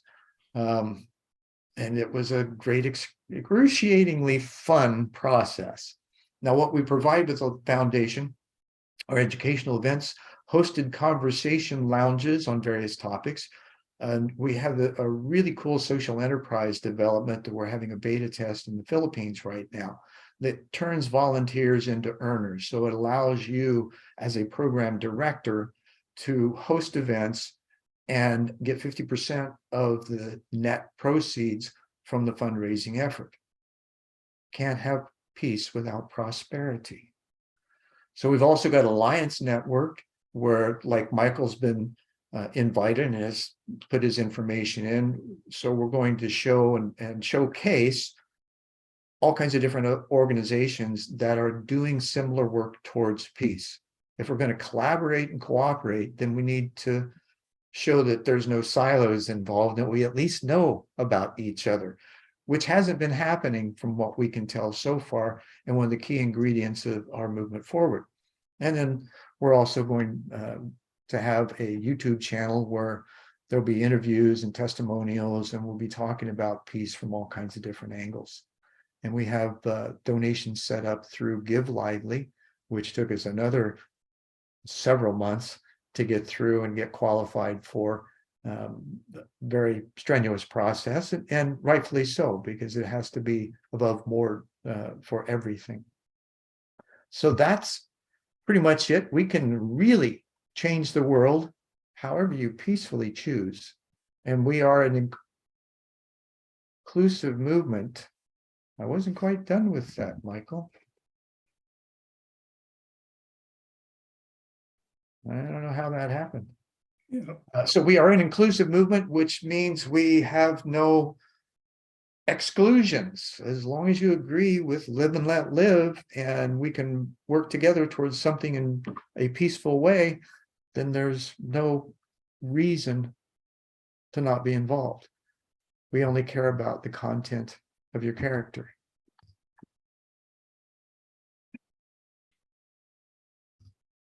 And we don't need to convince everyone. It's only going to take a small percentage of people dedicated the right message based on the right principles, and it will change the world. So we'd ask you to help us build a better world through cooperation and collaboration. And it may not be for everybody. There's all kinds of networks, there's organizations and activities that can be done, and this is why we're building the Alliance network on the website as well. So for now, I want to thank you very much, and I will stop sharing. Wow, it's an amazing organization. And I wanted to see your face more than the slides. That's why I pulled you back. I thought you were done, sorry. All right, no, well, hey, you know, this is our first time through. I just put that presentation together right before we came on. Yep. Reduced it from about a 40-slide presentation. So what I would like to say is that, you know, initially when we came in, when Jennifer and I entered, we had 31 chapters in 19 countries. The challenge was direction. They loved the message. They were drawing people together, and yet there was, okay, what do we do next? And so Jennifer and I had meetings with all of the chapter leaders and queried them on what they needed, and went back to the drawing board and created those things, including what we call events in a box, which has the template structure, materials and everything, almost idiot proof, to walk through an event, even if you don't know how to do it. And we're doing the same thing with the social enterprise. So we'll have documentation that someone can just take and follow step by step. It's a hand-holding process, right? Only it's done through technology rather than in person, although I'm sure we'll be doing some in-person stuff too. And I love it. It's just, it means the world to me to be able to step in with a life-fulfilling kind of effort now, especially coming out of COVID, when there's this silver lining of people wanting to meet, to connect, to share what's going on inside of them, and to create a better world, to co-create a better world in every way imaginable. Right. Wow. Thank you. And we're going to do more. So stay tuned to Live and Let Live and Beyond Being Human. And I think now is the time for Fire the Grid. And we've got Patricia and Celia who are in the organization. And there's Annie. I didn't see you before. Hello. Awesome. Hi. Sorry I was late because I got the message very late. Right. No worries. Hi, Michael. Thank you for having us here. Yes, thank you for having us. And thank you, Zen, for your beautiful project and for Mystic, well, Abbott as well. It's great to see all those projects for humanity. We have a very simple project ourselves. Celia, you want to start? Yeah, well, this is a good moment while Michael is introducing us for the recorded sessions for us to promote the Fire the Grid event that's happening in February on the 21st, 2023. As well, we have Patricia here, who is also on the Fire the Grid team, and we can talk about how we can raise our vibration with as little as 5 minutes of joy a day. And we can talk about the tool that she created for us to help us with that. So Aniel, do you want to talk about the Fire the Grid event and what it is and why people might like to participate? Well, yeah, the Fire the Grid event is very, very simple and easy to do. It's a worldwide party this time to ignite the grid around the planet, to give it energy, because every living thing have a grid of energy around it, and that grid helps the matter be coherent, and without it there's no life. So the earth was depleted of her energy in 2007, and the light beings have asked us to reignite it with our energy, because the humans weren't doing their jobs, which is to bring the energy of the universe down to earth. So they asked us to do it, and we did, and it's been 17 years now that we're doing events like this. And the last one will be, the next one will be, because we never know if it's the last or not. That's the joke. So the next one will be on February 21st, 2023 at 11:07. And we just need to be joyful and have fun. And, every way we can, everything that brings us joy, we do it on that day at that moment together. To change the world, we need only 8,000 people doing imagining the world we want to live in together at the same time. That's all we need, and be focused. So if we are millions doing a great party and having fun and raising our energy all together, we can succeed and do it. So that the reason for Fire the Grid and this invitation is to help create this new world that we want. All of us want, and it's very easy. So, Patricia, you can talk about your app and. Well, just before you do, yes, today is a special day, December 18th. Do you want to talk about that, Patricia or Celia, as well? I'll talk about that briefly. So, the third Sunday of every month, we've designated as a Joy Fest Day. And people all over the world will gather and come together. And, even if you're by yourself, that there are people around the world that are firing the grid on this day to help to raise the frequency, and also to help us to practice firing the grid and help us to build up that light in our own bodies. So today, lots of people had little parties and, danced and sang and ate food and just enjoyed themselves in whatever way brings them joy. And then at the end of it, you just say thank you. And that is what fires the grid and ignites that, powerful energy into the grid. So that is what today was. And the third Sunday of every month is when we're doing that. So yeah, Yeah. go ahead.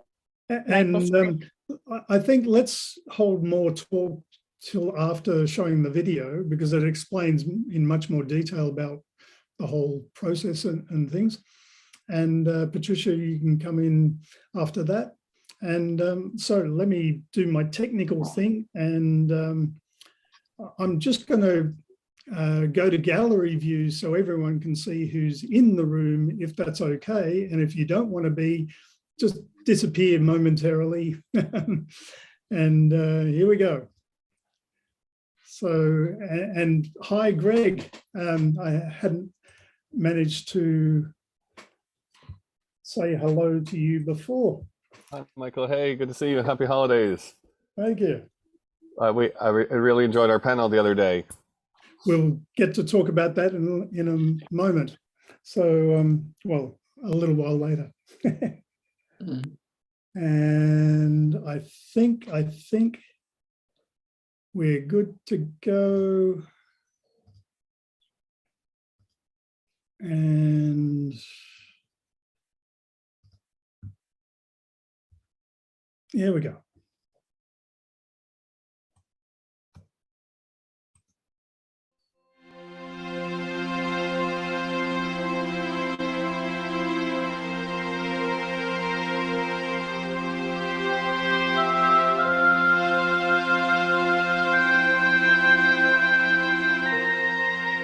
To say thank you for everyone who's joining us today, and to introduce these two ladies who I hope I can consider as my friends. I would like to say this: there's a lot of people doing important work in our field, and there's a lot of people who are working very hard and very tirelessly behind the scenes that are making a huge amount of difference, not just in the work that we do, but I believe for the entire planet.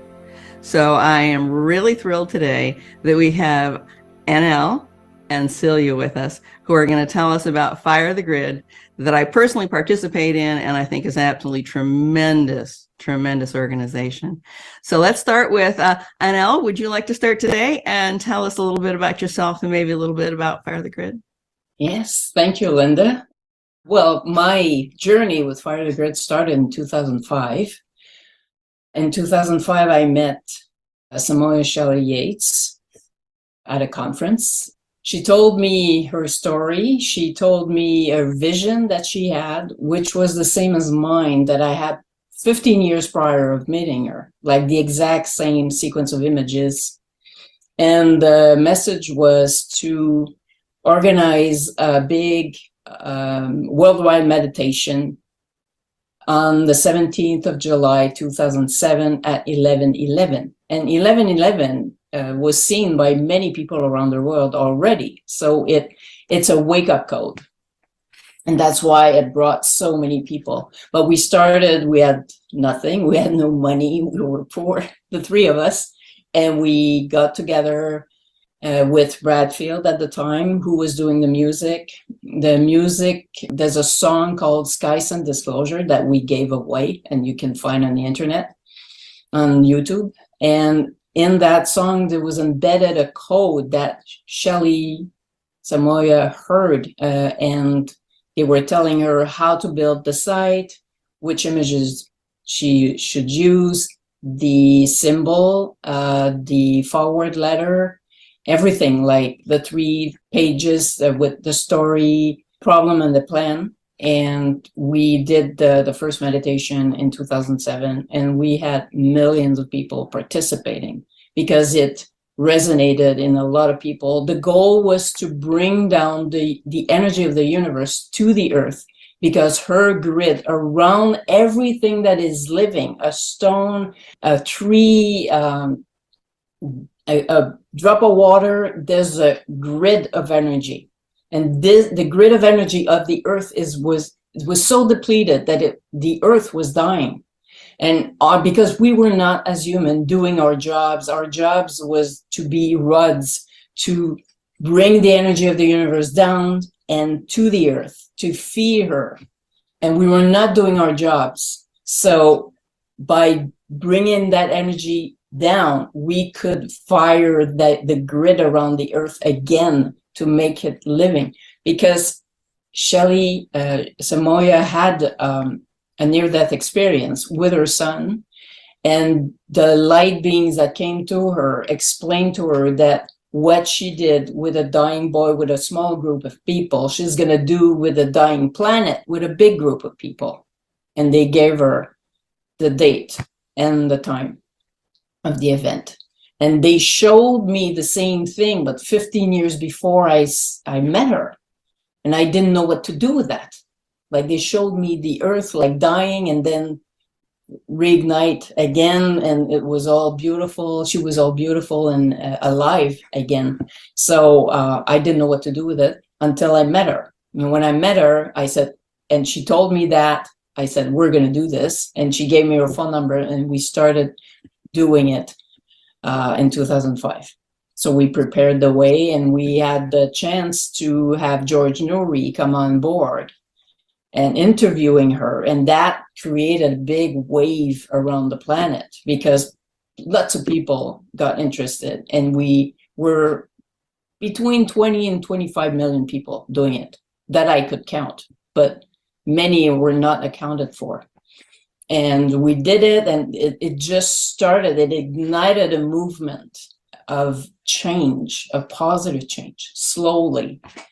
And we even had the Princeton University that did a graph, like during the meditation, we had a big spike. So we made a difference collectively, and that's what we're continuing to do, because right now it's lit, but we have to feed it to maintain it, to give it more energy, to program it as well with our what we want as a world, like a peaceful world, harmony, abundance for all, like all creatures, and a new paradigm. That's what we can program into it, and that's what we're doing. And I think, Celia, you want to talk about the Joy Fest that we do every the third Sunday of the month? So the light beings that Samoya is in communication with suggested that between Fire the Grid dates, what we could do is we could have a Joy Fest on Samoya picked the third Sunday of every month. And this is a way for us to gather and to fire the grid and, you know, find our belonging, to eat food and, you know, dance or sing or do whatever it is that brings us joy, so that we can pulse the grid in between Fire the Grid meditation celebrations and to really uplift and give hope to humanity. So the next one is coming up on December the 18th. And you can fire the grid with a bunch of people. If you don't have anybody around you, if you still fire the grid on that day by just simply doing whatever brings you joy and then saying thank you, you know that you will be doing it with people all over the world on that day. So, yeah. That's a beautiful experience to have. I have also fired the grid. Would either of you like to explain the hexagon and the concept of the grid, which I find to be attractive? So Samoya was shown a hexagon that looked like a frosted glass straw. So it's hollow. And the light beings told her that each of us have our own hexagon on the grid of humanity. And within this glass straw hexagon, there's a photon of light, which is our true essence. And when it zips around the hexagon, the speed at which it zips around the hexagon indicates what emotional state we're in. So if we are in joy, it just zips around. And if we're feeling low or sad, it kind of goes around very, very slowly. Now, when you are in joy and it's zinging around very quickly, it creates a powerful burst of energy, love energy, that gets infused into the grid. So basically, when you are firing the grid, you are giving your love energy to 1,000 people around you. So your power is exponential. Beautiful. I like that. And I've also found that when I'm having a kind of a down day, I just kind of visualize the grid and I visualize the other hexagons that surround mine. And I actually pull a little bit of energy in to try and get my little grid kind of fired up and vibrating faster. So I found it's kind of almost synergistic. It's like I put in when I have to put in, and when I need a little boost, I can pull a little bit out for myself and kind of pop myself up to another energy level. Another thing I like about it is all you have to do is enjoy yourself. I mean, there's no big, there's no protocols other than have fun. So, NL, how do you have fun when you have a Joy Fest? What do you do? Me? Yeah. When I have a Joy Fest? Well, usually I like to listen to music. And that brings me joy a lot. And since I was a child, I always loved music. I started singing it. I was 1.5 years old. Wow. And at 2, I knew a lot of songs already. And for me, music is a big joy. It's wonderful. And also watching nature. I love nature. I looked at animals and insects and flowers and trees, and I'm a tree hugger, so I love to hug trees and talk to them and talk to nature. I was always connected to nature a lot. So music, nature, art, paintings, everything creative I love. Nice. And the stars and the moon, and I love that too. Watching the stars, because I know we're not alone in this big universe. So I always connect to the universe as well. Yeah. I'd love to know what other reports you've had of people doing all sorts of things in their own way to raise their joy and fire the grid. Okay. So one of the people who are firing the grid around the world emailed me and told me that she fires the grid every day with her horses. So, yep, in Colorado, she's got some land there and her horses and her fire the grid. So it doesn't even have to be human. It could be an interspecies fire the grid event. Somebody else said that what they do is they color mandalas. And so every once in a while, I'll receive a whole bunch of beautiful colored in mandalas from somebody who is, I believe, in South America somewhere. And she is encouraging people to, tune into that peacefulness and almost meditative state when you're coloring and firing the grid that way. So those are a few really unique ways that people fire the grid. It would strike me that this would be a perfect activity for kids too, in schools and things on a regular kind of basis. Any reports of that? I didn't get any report of kids, but parents with kids, yes. A lot of that, enjoying their children and playing with them and having fun, taking a walk or tickling each other. It's easy. It's so easy. Just be in joy and enjoy yourself and having fun and say thank you for this beautiful life that we're living. And we make a difference just by being ourselves and enjoying ourselves. Well, I enjoy actually a variety of different, I guess you'd call them modalities.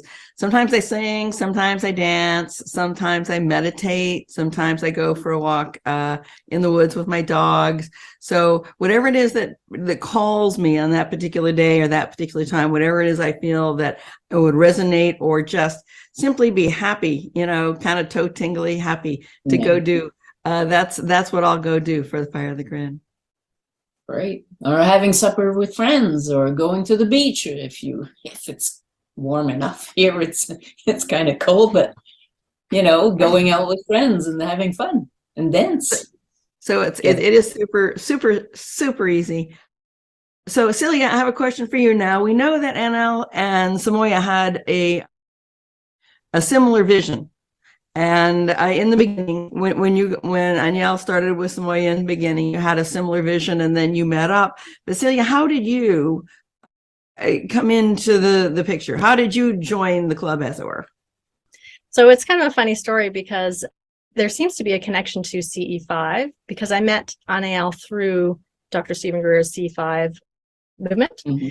And I had kind of connected that Aniel was Samoya's original Fire the Grid organizer. And I absolutely loved Fire the Grid. I probably watched Samoya's Vancouver speech, who knows, 10 times over, the course of when I found Fire the Grid and when I finally contacted Aniel. And I asked, what is happening with Samoya? Where is she? What's she doing? And Aniel said, well, she's trying to write a book. She's not feeling so well. She's not coming out onto the world stage at the moment. But maybe she'll write her book one day. And I just kept pestering Aniel every He was relentless. Every year or every couple of years, I would say, hey, what's happening, for many years. And I became a therapist, and I told Anael, hey, give Samoya my number or my contact information, and maybe I could help her feel better enough to write her book, because I really wanted her to write the book. Samoya actually texted me or emailed me or something and said, hey, forget about the free counseling. Are you the dark-haired woman in my vision who's going to help me bring my message to humanity? And I said, yes, even though I really had no idea what I was jumping into. But I've got a lot of technical skills, and I'm able to, work the computer and do all the social medias and things like that. I think that Fire the Grid originally, when Anael and Samoya and Bradfield had planned this, I don't think that you guys had thought that it would be at this point that it would be blowing up. No, we're just doing one event, and the only platform was a site and emails. YouTube didn't exist, Facebook didn't exist, like all the rest. So it was all emails passing from people to people. Yeah. Pretty amazing. Like we did millions like this. Yeah. Yeah. So I think that, they needed a kind of a technical person on the team to help with it. And so that's me. Because now it's such a complicated technical world. The older generation are not as good as you guys. Yeah, I'm really grateful that she came in and helped, because it wouldn't be possible without her. That's amazing. And it's also amazing how so much of this progress has come to Samoya in visions. And somehow the beings, she has the ability to hear the beings. I know she had that near-death experience, but she has the ability to hear them so clearly. And I really struggle. I probably work too hard. It's like, please, tell me.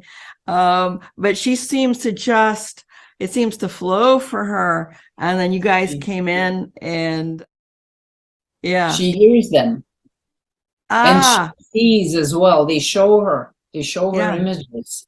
So yeah, she's very, very intuitive. Like it started when after the accident, Evan was in the hospital and they wanted to unplug him. And they told her, no, wait and do this and that. And, everything that when she was drowning, after the drown, like she went on the other side and she got all the information to bring him back. And so she said no, and all this information came up again. And they told her, you're going to have people transferring their energy, putting their hand here and here, transferring their energy for 20 minutes so they don't deplete themselves or their own energies. After that, they're going to tell him why it's so great to be alive on this planet. So they were talking about their passion.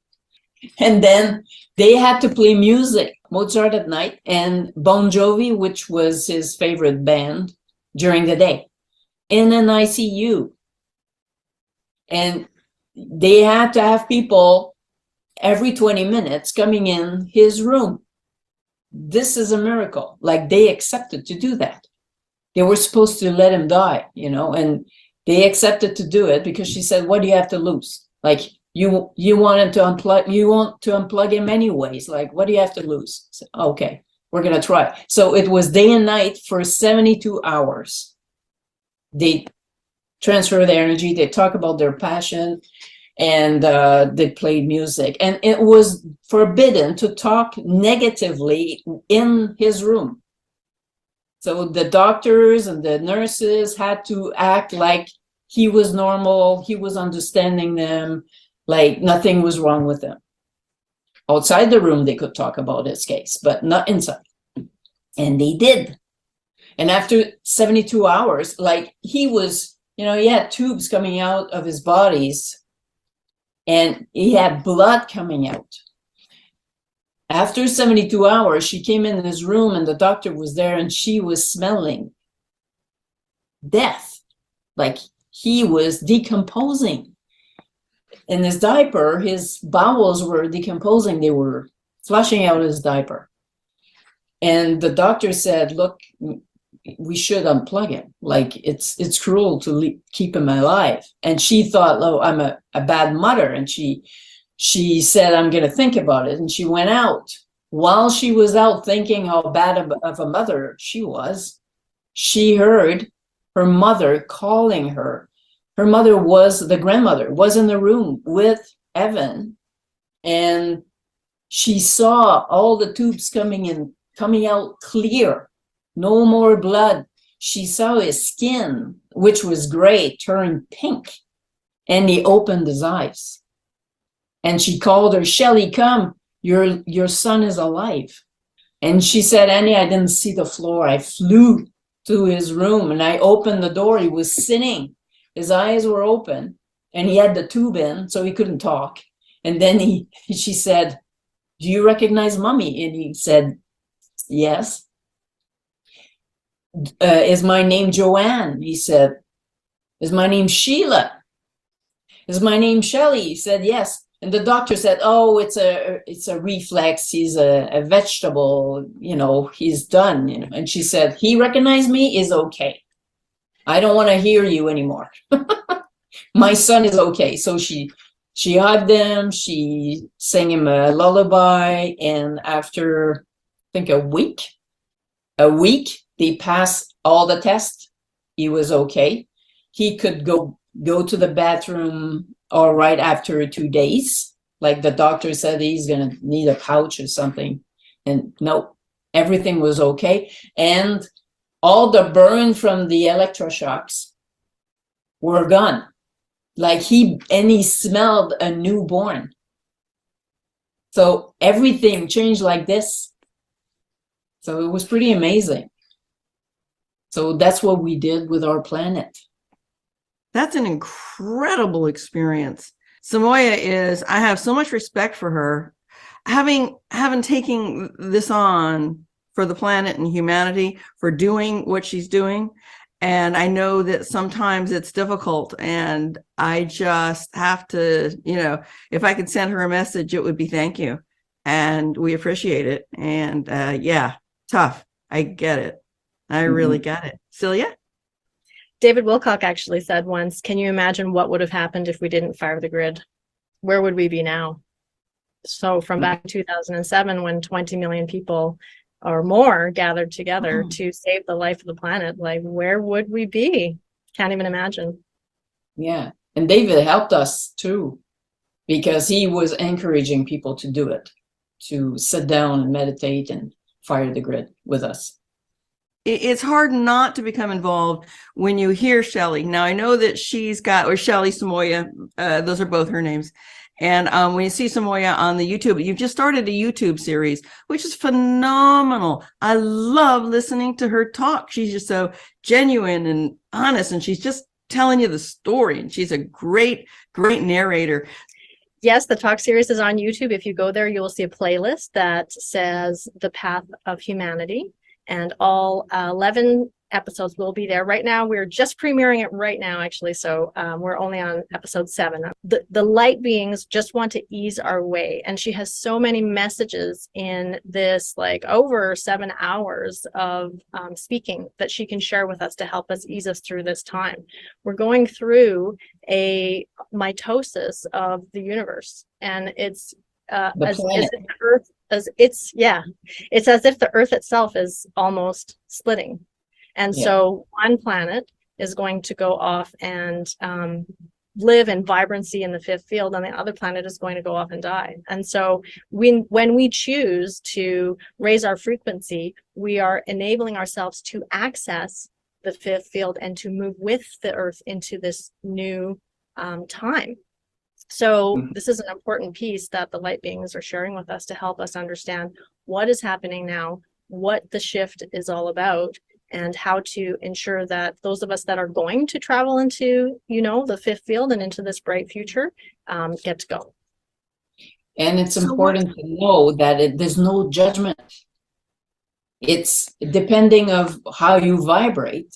You're going to be on one world or the other, but there's no judgment. It's where you are. And at one point, the other ones are going to join us.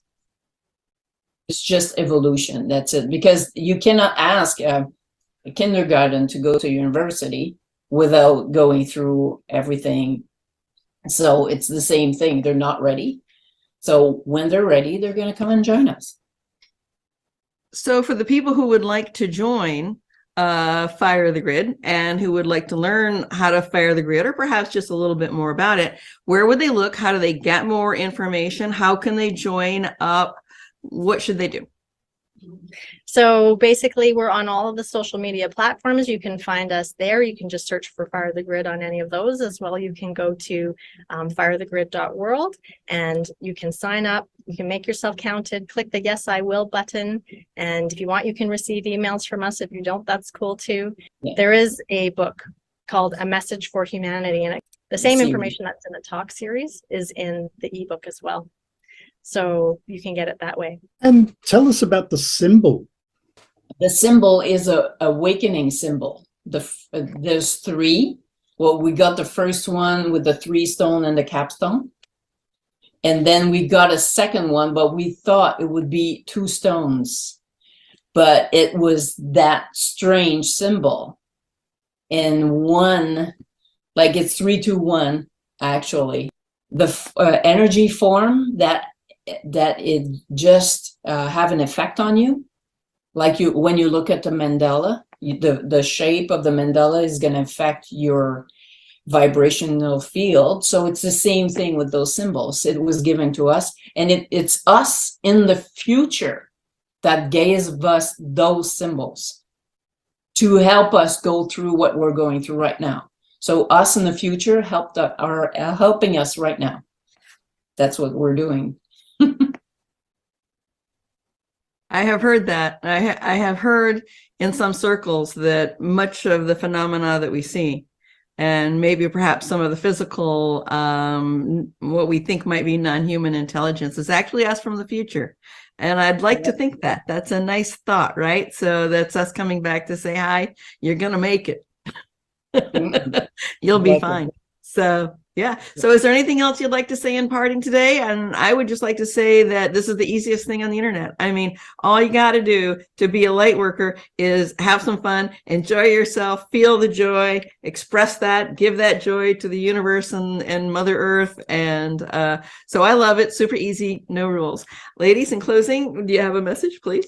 So actually, there is a little bit of a formula to firing the grid. Once you have your joy, say thank you. That's it. It's like a 1-2 punch. Be grateful. So joyful and gratitude. And I think that's a very powerful 1-2, should I say punch? That's maybe a little aggressive, right? But it's a very, very powerful 2-step, joy and gratitude. Absolutely.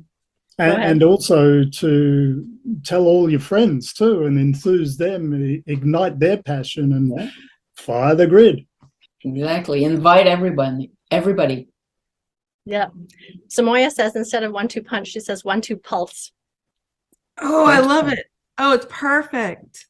So basically, yeah, the Joy Fest is coming up. You can check out the talk series on YouTube, and the ebook is on the website. We're just coming up to the big celebration meditation on February 21st, 2023, which is going to be the big one. So that's coming up in the not too far distant future. I just wanted to say thank you to you, Linda, because you really helped us get the talk series off the ground. And it was such a gigantic project, and we really didn't know how to attack it and get it done.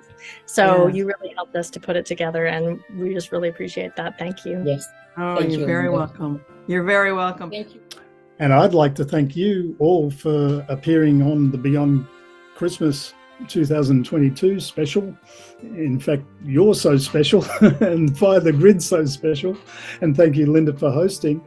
And look, I can't enthuse people enough to actually just get involved on a daily basis even, and fire the grid.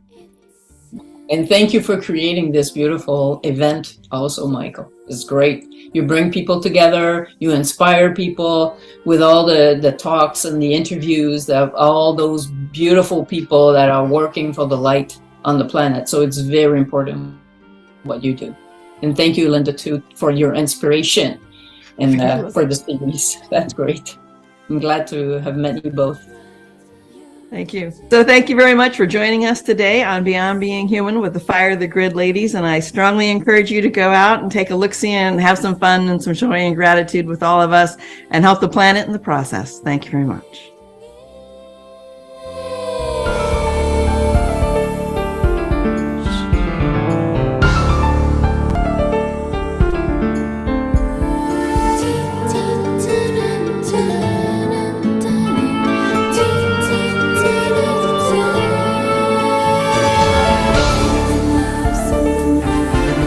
They wanted me to tell the people this.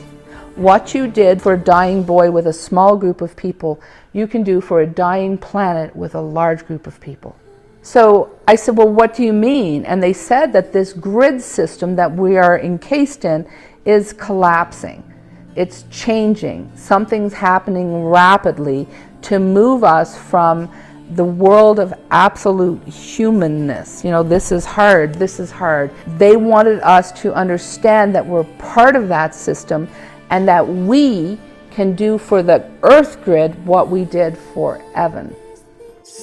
So they talked about Fire the Grid. They explained to us that every one of us is a hexagon on this grid. And the hexagon in the very beginning, when I first started to see it, looked like it was a frosted straw. And there was a photon of light inside of that straw. And what I discovered was when you were happy and grateful, the little photon was going wing, wing, wing, wing, wing. And it was flying around in that little hexagon and pulsing the energy grid. And when it did, the liquid light that this little photon made inside the frosted straw would flood out 1,000 hexagons. And they called it flooding the junctures, because your hexagon and my hexagon are right next to each other.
So that was wonderful conversation. Thank you so much for doing it. And so I'm going to pin Patricia.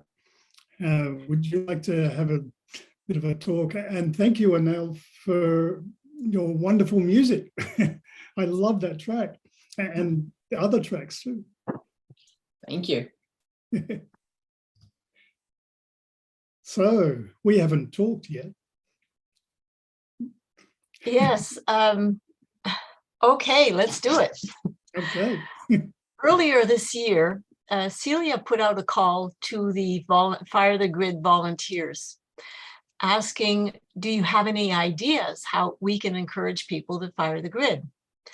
I've been doing guided meditations for about 30 years in my workshops and gatherings. And so I thought, gee, I'll just, whip out a guided meditation and people can listen to that as they do it.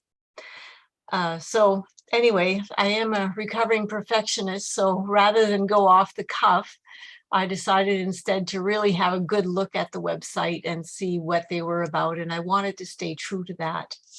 So I, wrote up the thing. It's a 5-minute meditation for people who, as you know, we live in a very busy world.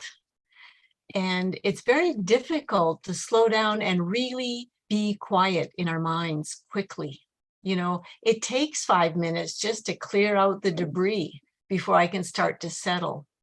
But if someone's talking to me, then that can go a lot more quickly. And I have found that with my students throughout the decades. So that's what I did. I created a little 5-minute or so segment on guiding people to do it, and also talking in between that about what Fire the Grid was about and why it's important. Hopefully when people hear the message repetitively, it'll really sink in.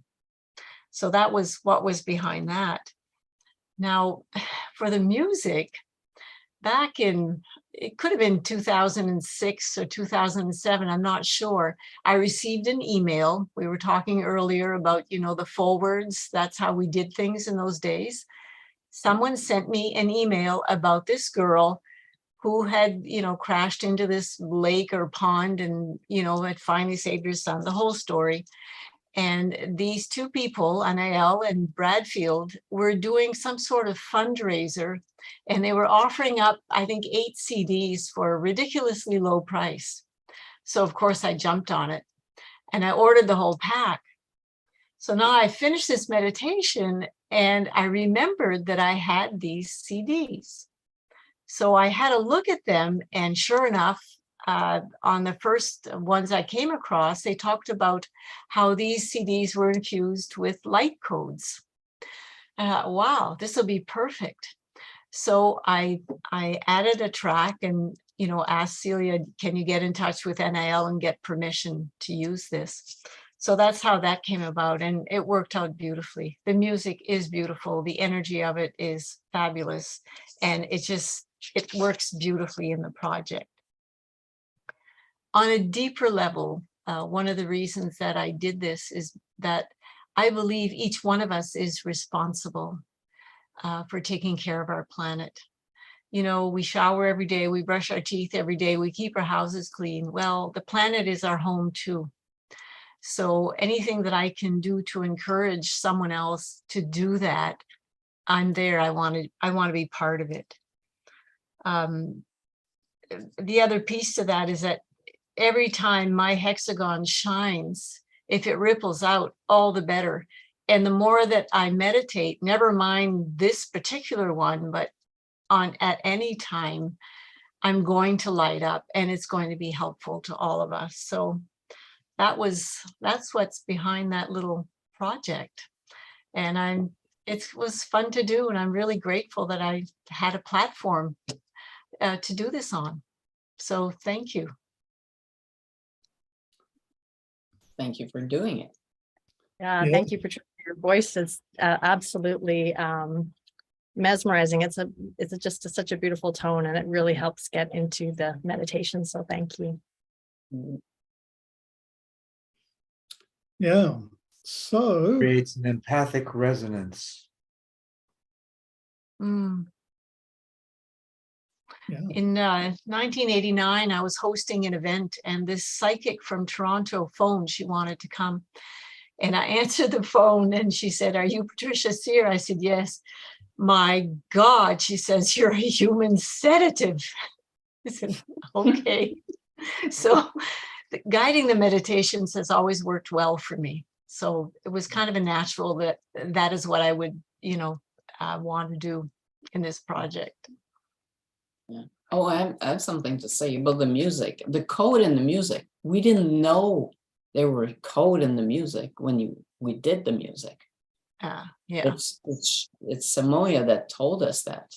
And there is codes like this in books, in movies, in other kinds of music. They try to reach people that way. Yeah. The way It's that so they cool. reach them.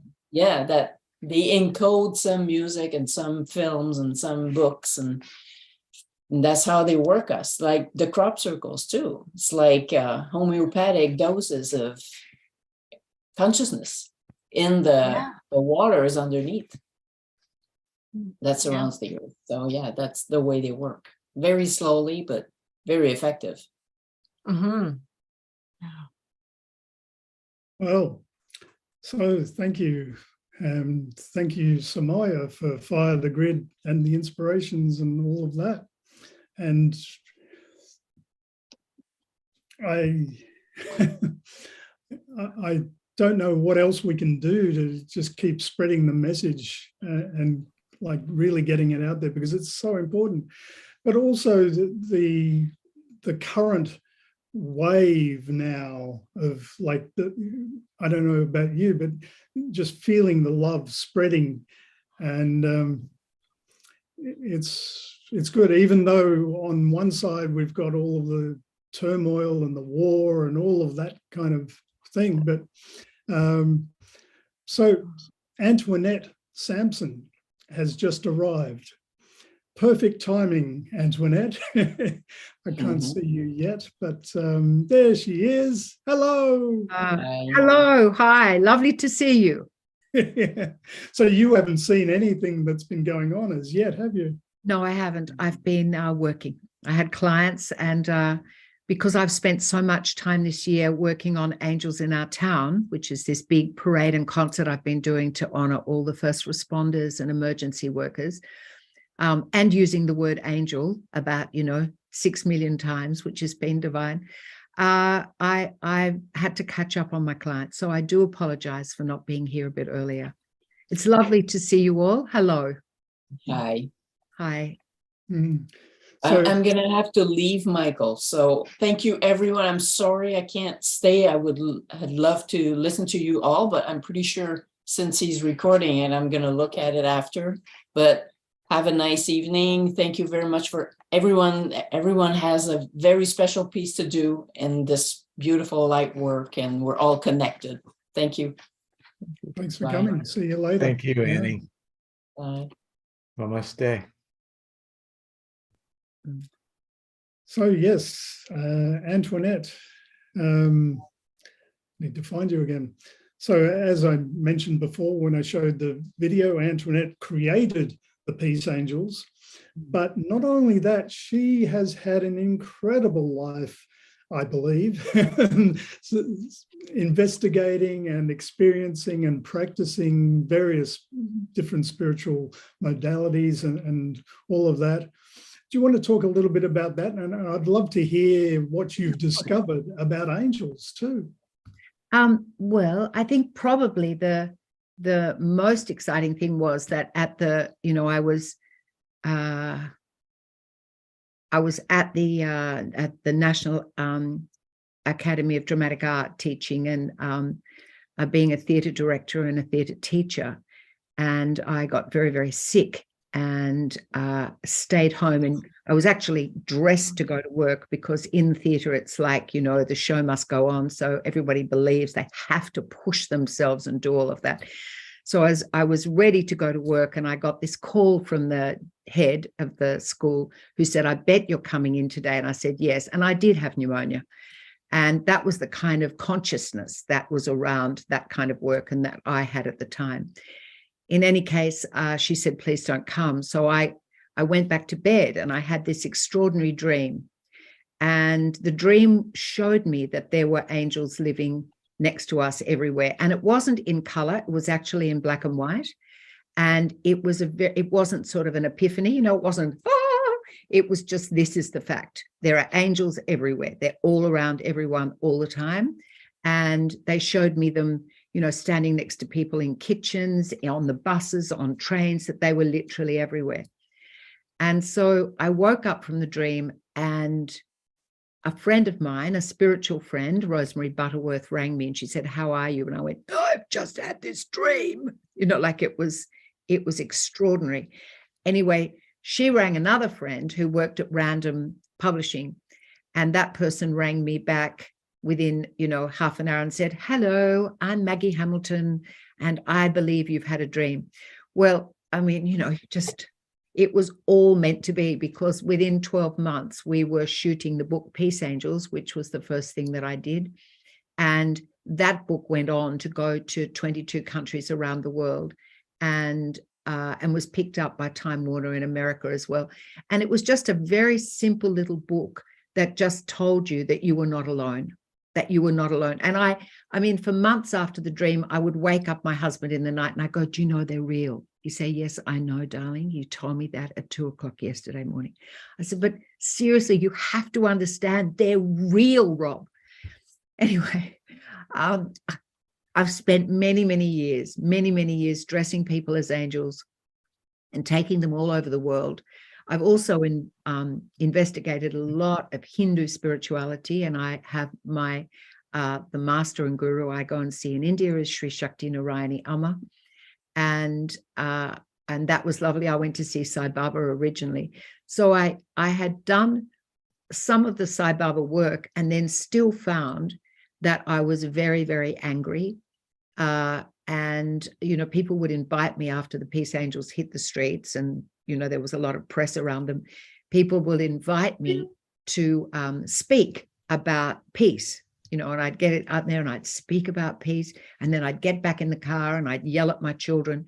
And I got this really big sort of bang one day, which was, it just in my head was, "You know nothing about peace." And I said, "Yes, I do. Piss off," or something terrible like that. Anyway, what happened was that voice just stayed with me and said, "You know, you really should investigate it. You should work on," you know, like it was constant. And so I actually got down on my knees eventually and said, "Okay, I know nothing about peace, nothing. And the dresses are beautiful and the angels are beautiful and all of that's beautiful, but I don't know anything." And so I had already been going to India, but it was like, it was too far away. I had no accountability to myself or to anyone else. And so I did find a teacher, and her name was Shakti Durga. It is still Shakti Durga. And I worked with her for 17 years. And I have found peace, you know. Interestingly, I will add that I've had peace for many years now, because I've been 90% of the time working from my home. I have my own temple at home. I have clients come to me. I've run women's programs. I've run angel programs. And I've been able to live in that bubble of peace. At the beginning of this year, I knew that I wasn't doing what I was meant to be doing, and I didn't know what that was. And so I sat for really about 7 weeks and just said, "Well, show me." I just had no energy in writing the program that I was supposed to be writing, no energy in it at all. And I've learned enough to know that you can't push that, you just can't. And so I sat quietly. And I was actually over Christmas last year reading The Yogis of the Himalayas. And in one of the chapters, it talked about, look, if you have desires that aren't met, either let them go or do them. And I'd always wanted to do an event. And I worked just before the GFC with the City of Sydney in Australia to produce a thing called Wake Up Sydney. And what happened was the GFC hit and they just said, this can't happen. So that was in the back of my mind. And I love the idea of lifting vibration. I love the idea of things how do I explain it? Of bringing heart opening to people. The peace angels walking on the street would bring peace and heart opening. People would cry. People would take their photograph. They would feel the energy of the peace of those people, and then they'd go. You know, like then we'd leave. But I love that initial big heart opening. So I sat for 7 weeks, and a friend of mine, I said to her, she's a sculptor, and I said, look, I know you've done this exhibition and it's great, but I don't think we're finished. I don't think we're finished. I think there's something else to be done. And so we came up with a thing called Angels in Our Town. And initially it was just a beautiful parade for the town that we live in, because I live in regional New South Wales. I don't live in Sydney.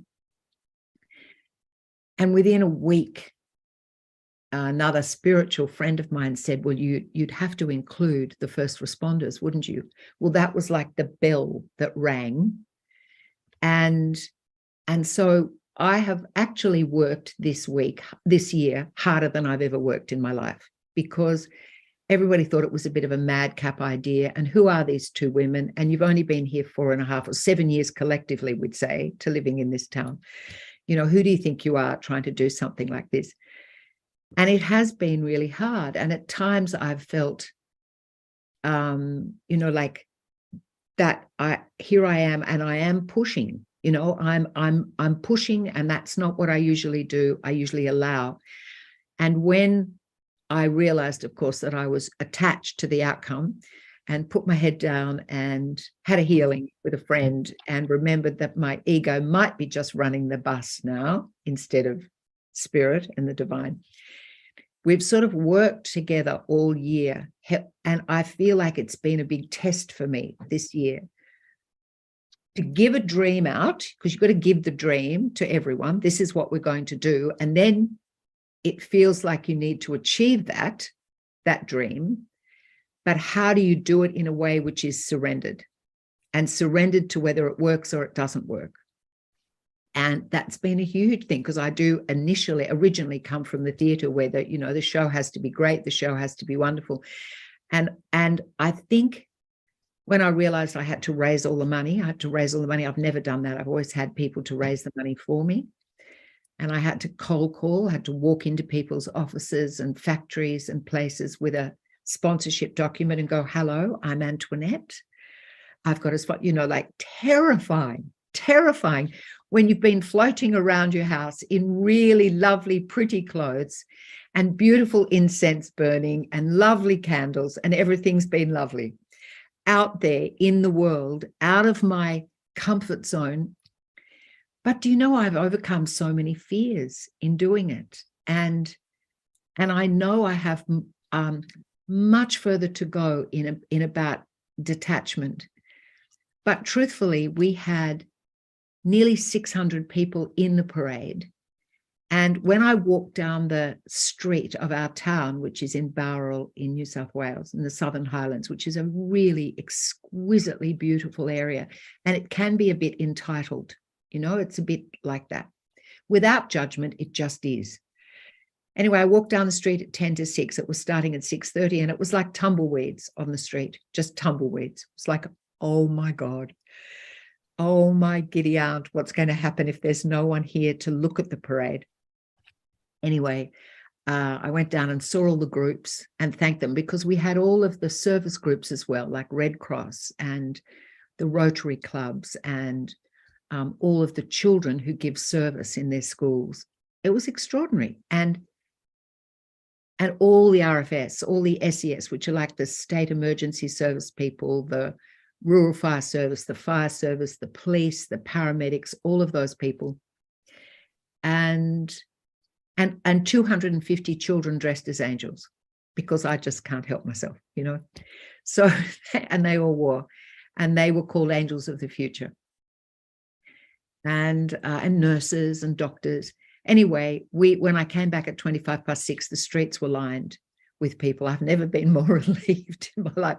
I had a friend next to me walking with me down, and she kept saying, it's a win. You got 600 people in the parade. It doesn't matter if anybody, and I'm going, surrender. But what am I going to do about the sponsors? You see, if you've got raised money, you've got sponsors. Anyway, the whole thing was an absolutely unexpected success. And people keep saying to me, I have never felt so connected to my community. I've never felt, and the people in the parade said, I feel filled up. I feel like I can go on.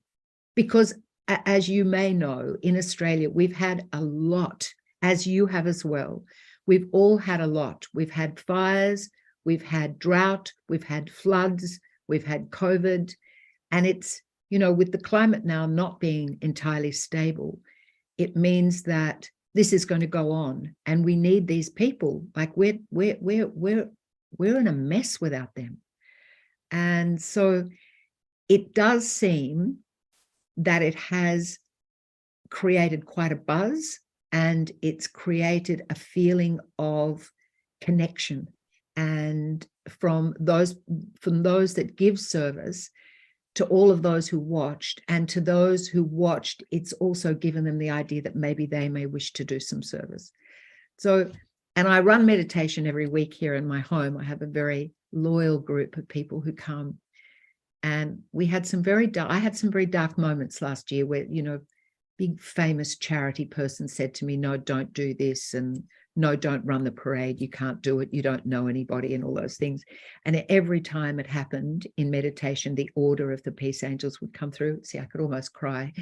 This huge order, and they're called the Order of the Peace Angels, would come in, and I would weep, and the energy would cleanse, and I'd remember that it's them, and we're doing it to lift vibration. And so it's been a very different experience for me to the, you know, walking all over the world with these beautiful people dressed as angels and bringing that energy.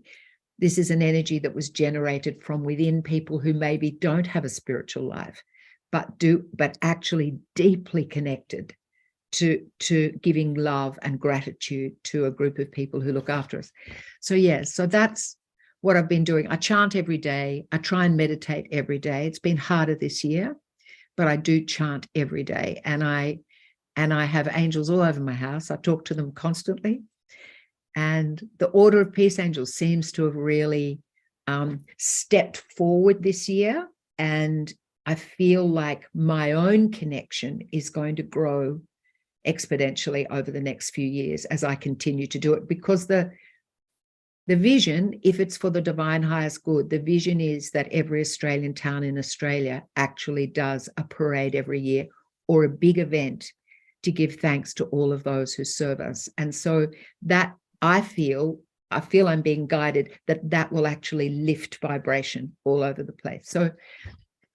So yes, that's what I'm doing. But I am pretty tired. So that's who I am, and that's what I do. And my husband's very connected as well. He's now working in real estate, and he looks at me sometimes and he says, you know, I had no idea that Jesus would want me to do this, because he's a channel, and he works with the highest form of that energy. So yeah, it's a very interesting life, isn't it? A big journey and a very interesting life. Anyway, thank you for listening. Thank you for listening to what I have to say. Yeah, well, you know, it's an amazing story. It's an amazing life. It was an amazing event, and I need to do that. All these little technical things, they just keep getting in the way. But so I'm so glad you could make it just briefly. One last little thing, just for a minute or two. Or yes. Do you have a beyond Christmas message to send to the world? You are always seen, you are always heard, you are always loved, and you are never, ever alone. Beautiful. Yeah. Great. Thank you. And as time's running out, I can't believe how fast this has gone. It's been like over 2.5 hours already. And I've actually I've got at least an hour's worth of content to go. Goodness. But anyway, we'll just keep on going. It's a party. We're firing the grid. I may get cut off from the live stream, which is now out on the Conscious Awakening Network, by the way. And just let me show you something, and then we're going to go over to Greg. Are you still there, Greg? Yep. Thanks, Michael. Yep. Yeah, good.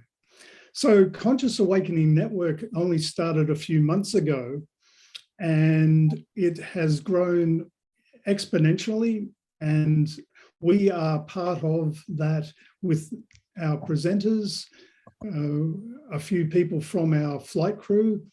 And please have a look at the website, beyondbeinghuman.org, and you can explore everything that's going on there. And so we've got what I call now pilots. And if I can find it again, I've got a message from Jennifer Stein, who's one of the documentary producers, which is separate to all of this stuff that we're doing. And these wonderful people here. And we've got Tanis here too, who's associated with Sylvain, who's doing an amazing project. We're going to do him with another show at some point. But you can check us all out here. And the flight crew as well is growing all the time. And I'm just overwhelmed and kind of very, very grateful that people want to be involved, because as I mentioned, this all began with an angelic encounter. And Greg, have you had any angelic encounters of your own? I know you've had CE5 things going on. Oh yeah, happy holidays, everyone. Nice. It's been an amazing 2 hours so far. I'm based full time in Japan, and I'm home here for the first time in the U.S. in 2 years. Just flew into Boston area from LA 2 nights ago. But angelic experience. I'm sure my thing is definitely on the starseed ascension and ET contact front. But I definitely have had the celestial guidance and the what you might call ancestral guidance, and of course the angelics. I think every group of spiritual guidance has its own frequency, and it's just sort of like a radio. Who do you decide to tune into?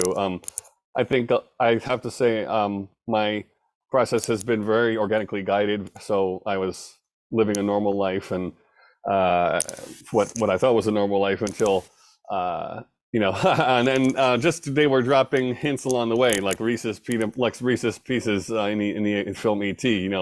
So I know that now that's a lot of there were so many synchronicities and downloads and blessings and amazing bursts of inspiration over the years.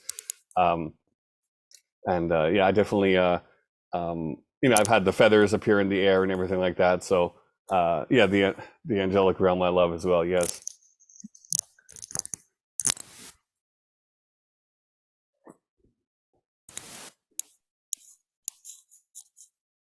I think you're muted, Michael.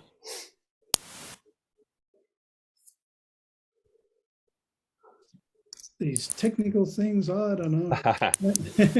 So just to show you that page, it's not actually totally finished yet, and I'm still editing the discussion panel that we held called Asian Ufology Today, as you're based in Japan, and we had Tanaya and also Xiao Ma, who lives in Sydney, but has a lot to do with China. And your microphone's hitting the. Oh, sorry. Yeah, thank you. Yeah, I've got my portable rig this time. Right, and so do you want to talk a little bit about what's going on, just very briefly, because we are running out of time now, about CE5 and Japan? Sure. I know many people have heard about this kind of anti-contact protocol, and I won't go into all the background, but with in 2007 I had a really awakening experience that involved the sighting of a lot of craft at a place in America, and then that was on a trip from Japan. So my contact then continued while living in Tokyo. And long story short, all the kind of personal experience I had with the phenomenon extraterrestrial intelligence was amazingly packaged and put into a usable format, an open source format, by Dr. Stephen Greer in the CE5 protocol. So I ended up starting the project called JSETI in 2010, and basically have worked remotely with those kind of teams in the US and been guided all across Japan. So we've had just thousands of people participate in our workshops. And after 3/11, the Fukushima disaster, our team, including myself included, a lot of light workers and spiritual activists, became fully engaged in their life commitment, in their soul commitment. So I jumped head first into the pool. That was my second stint in Japan. So I used to start all my lectures for the first 2 years saying, I'm not supposed to be standing here right now, because I had moved back from Japan to the US completely with no intention of being there again. And then in 2010, I was back now doing what I was really supposed to be doing there the whole time, which was the ET Contact project. So there's so many nooks and crannies, and that was one of the messages I got, was that there's so many places to do contact. And we've had an amazing year. Even during lockdown, we even kept our pretty much the same schedule of events during the spring, summer, and fall. We do, and of course, Japan has an amazing hotel and lodging culture. So we have the luxury of choosing from amazing traditional hotels or large facilities for conferences. So we've done over 500 overnight events over the last 12 years, and with a very high rate of contact, I'd say, phenomenon like hearing. And so that runs the gamut from five sense spectrum, ships appearing or lights flashing around, lights on the ground, what you might call landings, and then of course the sixth sense remote viewing bursts and visions, messages, and a lot of this kind of energetic communication. And recently, I've had an amazing back and forth with Celia over the years too, and she's done a Japanese translation of her contact manual that's out there. So it's just, that was sort of my piece as well. I did not have a large background in the New Age or a lot of spiritual study, besides just basic philosophy as a young person.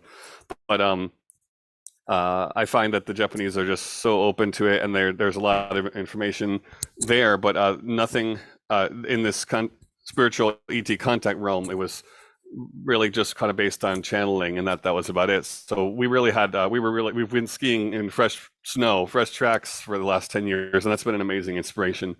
And now we're shifting a little more and more into full-on energy work sessions and doing healings with the beings, what you might call ET medical teams, and doing just a lot of amazing spiritual work that happens in a short amount of time. So wow. Yeah, and I'd like to visit you too. We've got to talk about Japan and being in the documentary.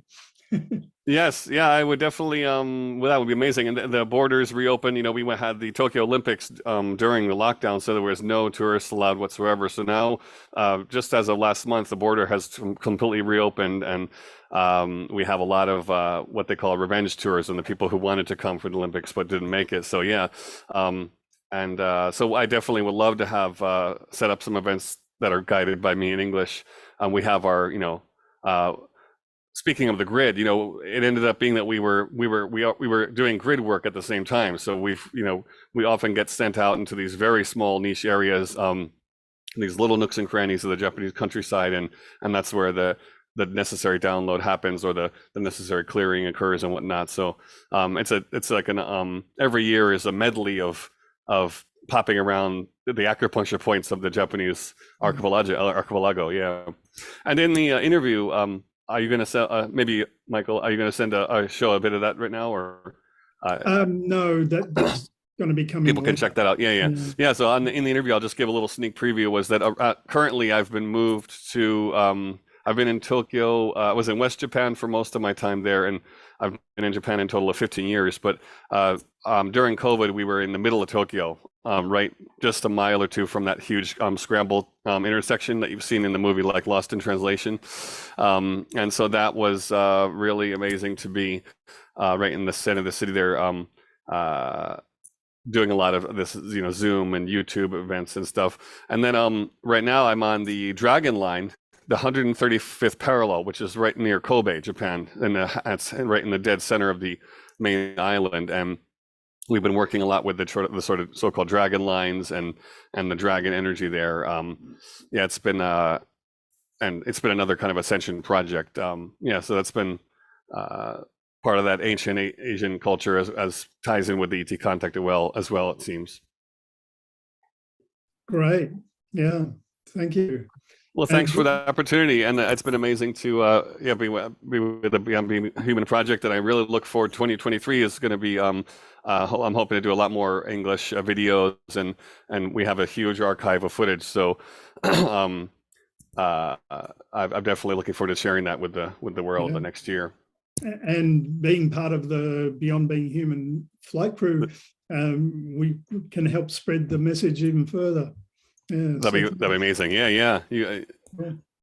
So catch you later. You got to go. Thanks a lot. I hope everyone has a great holiday. I'm a little bit jet lagged here, so we did an event in LA just the last main event of the year 3 nights ago. So I'm a little bit. My schedule's still topsy-turvy, but many blessings to you all. Just before you go, let me show you this. You probably know it. Celia's book. Yes, yeah, that's amazing. Yeah, she's got the Japanese translation. It's been I don't know how many languages it's in now, but yeah, there's we created a version of our own app, but this Celia's guidebook is an amazing quick reference guide, and it covers a lot of the key points.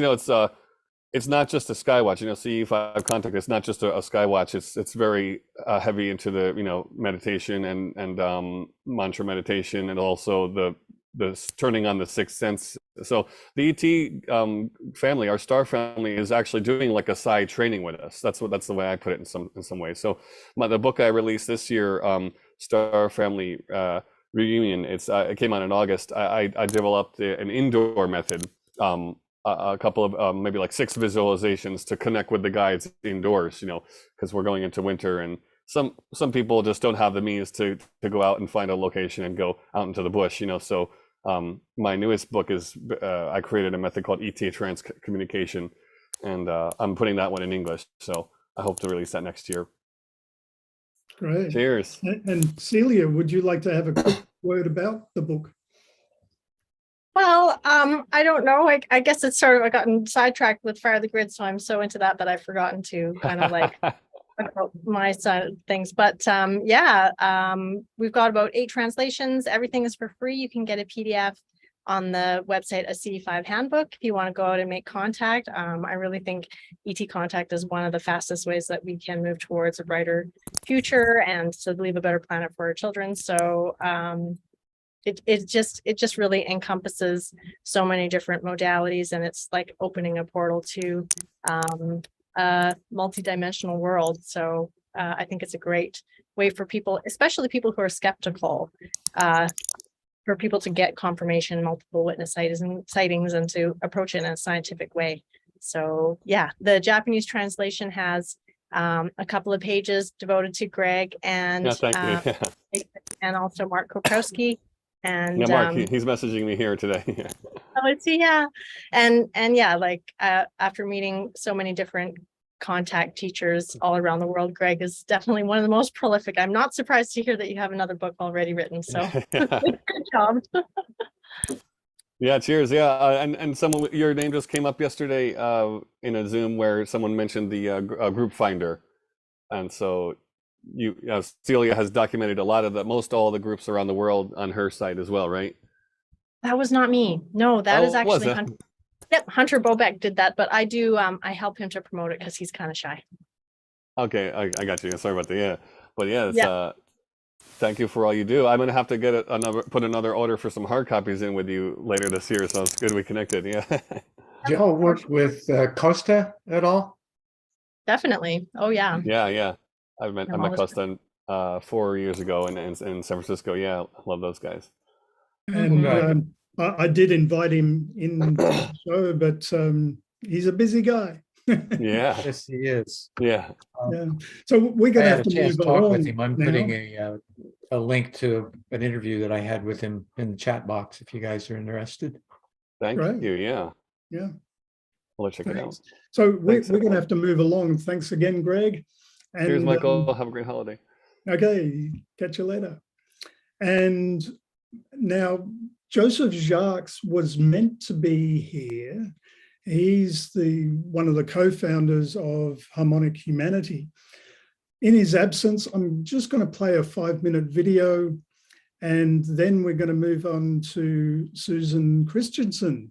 Finally, somehow the entire schedule for today got turned upside down, and we did an opening prayer, which Susan does really, really well.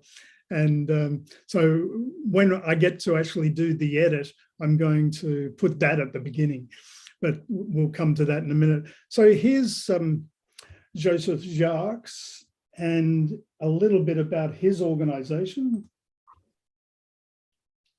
And hopefully this will work. You can see that. And let me move that.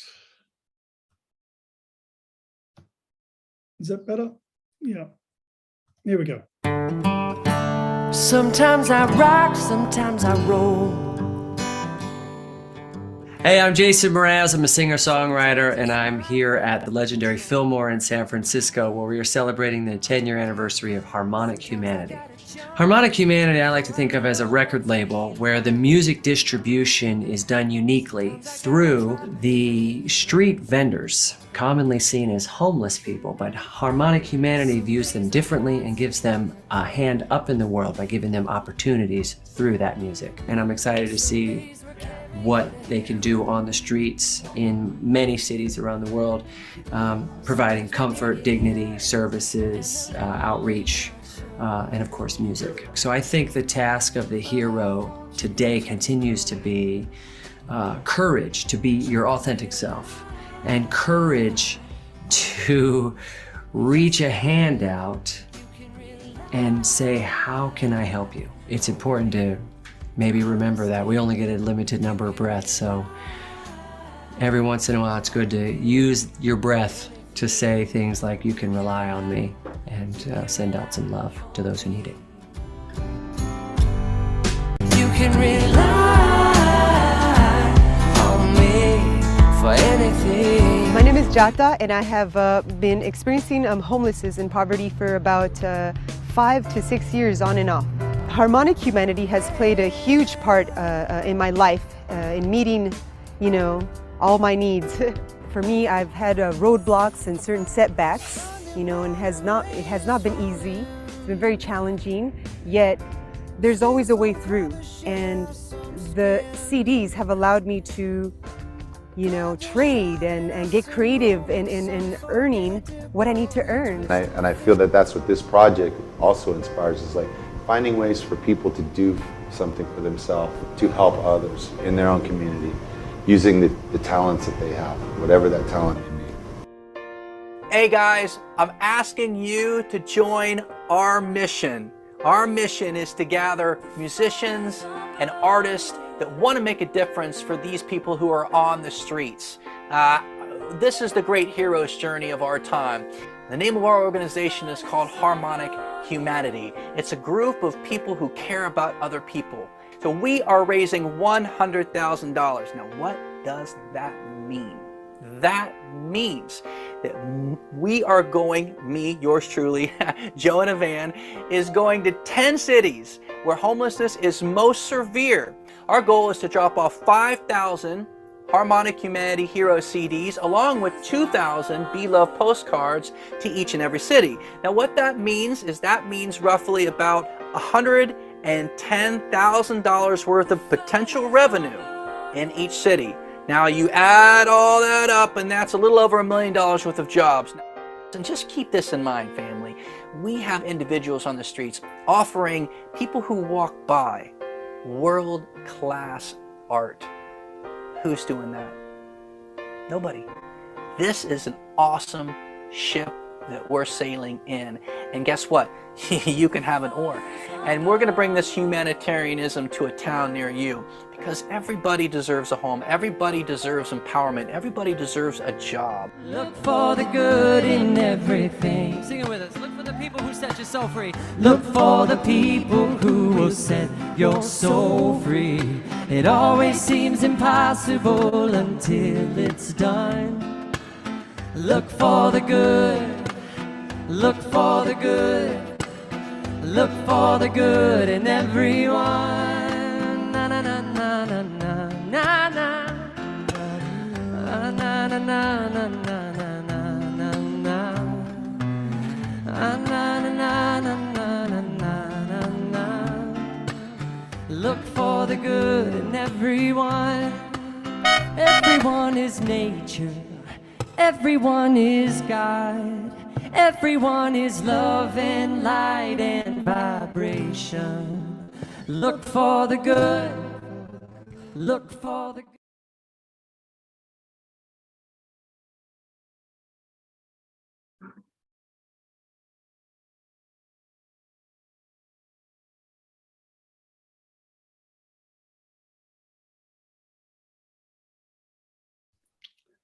There we go again. The angels at work. Joseph just texted me saying he's got a family emergency. He's so sorry he couldn't be here. So anyway, but I would like to share this screen too, which is on the website all the time. And for people to come and have a look at these wonderful charities everyone's doing such incredible selfless work. And we've heard from Jerry and the Mystic Monastery and Harmonic Humanity. And throughout next year, I'm going to be featuring other of these charities. And so you can just click these links and go to all of their information and make a donation. And yeah, it's all there. Anyway, so I would like to go to, we are now in overtime, but we're going to carry on. So I don't know if I'm talking to people at Conscious Awakening Network to leave the door open for us for a little while longer. And I'm going to jump over to Susan and Megan and say hi, Susan, while I line up the video. Well, thank you, everyone who shared. I have to say I'm almost in tears because I have just been so touched by the time that I've been on this call, by all of the beautiful work that you're doing. Celia, your light just shines through the computer. And Zen, thank you for all that you shared, and Greg and Patricia and just every single person that I've had a chance to listen to.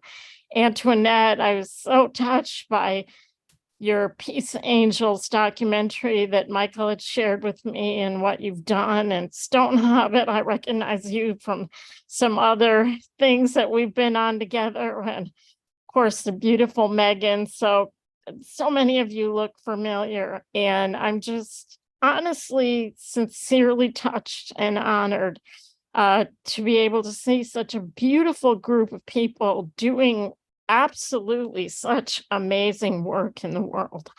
I think that sometimes we all are in our little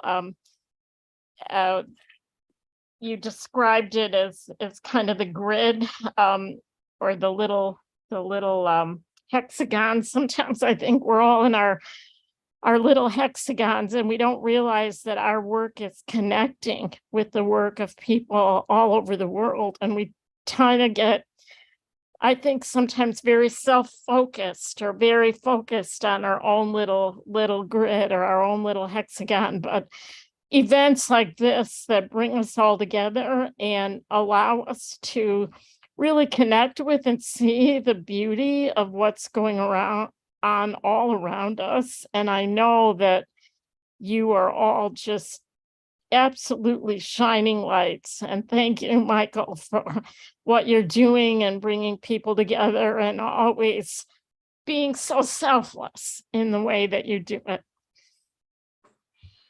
Well, thank you. Yeah.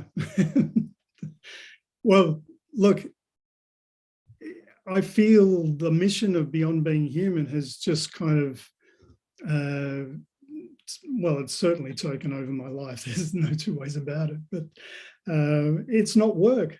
I just enjoy connecting with everyone and just flowing with whatever happens and bringing it all.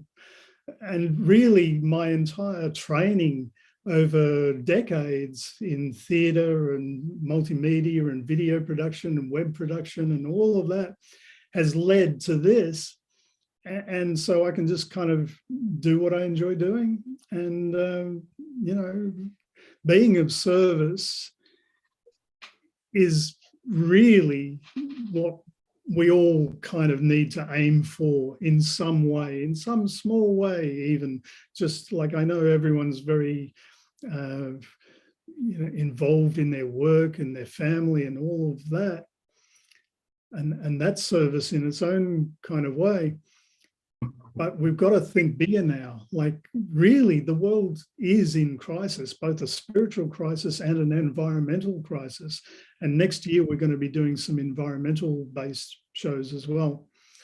And yeah, I'm feeling I should throw the cat for some reason. I don't know why.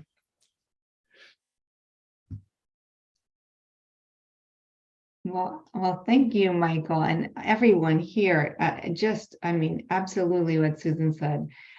Listening to every one of you, you have so much to give, and you're so beautiful. And your light, I can see everyone's light is just shining so bright tonight.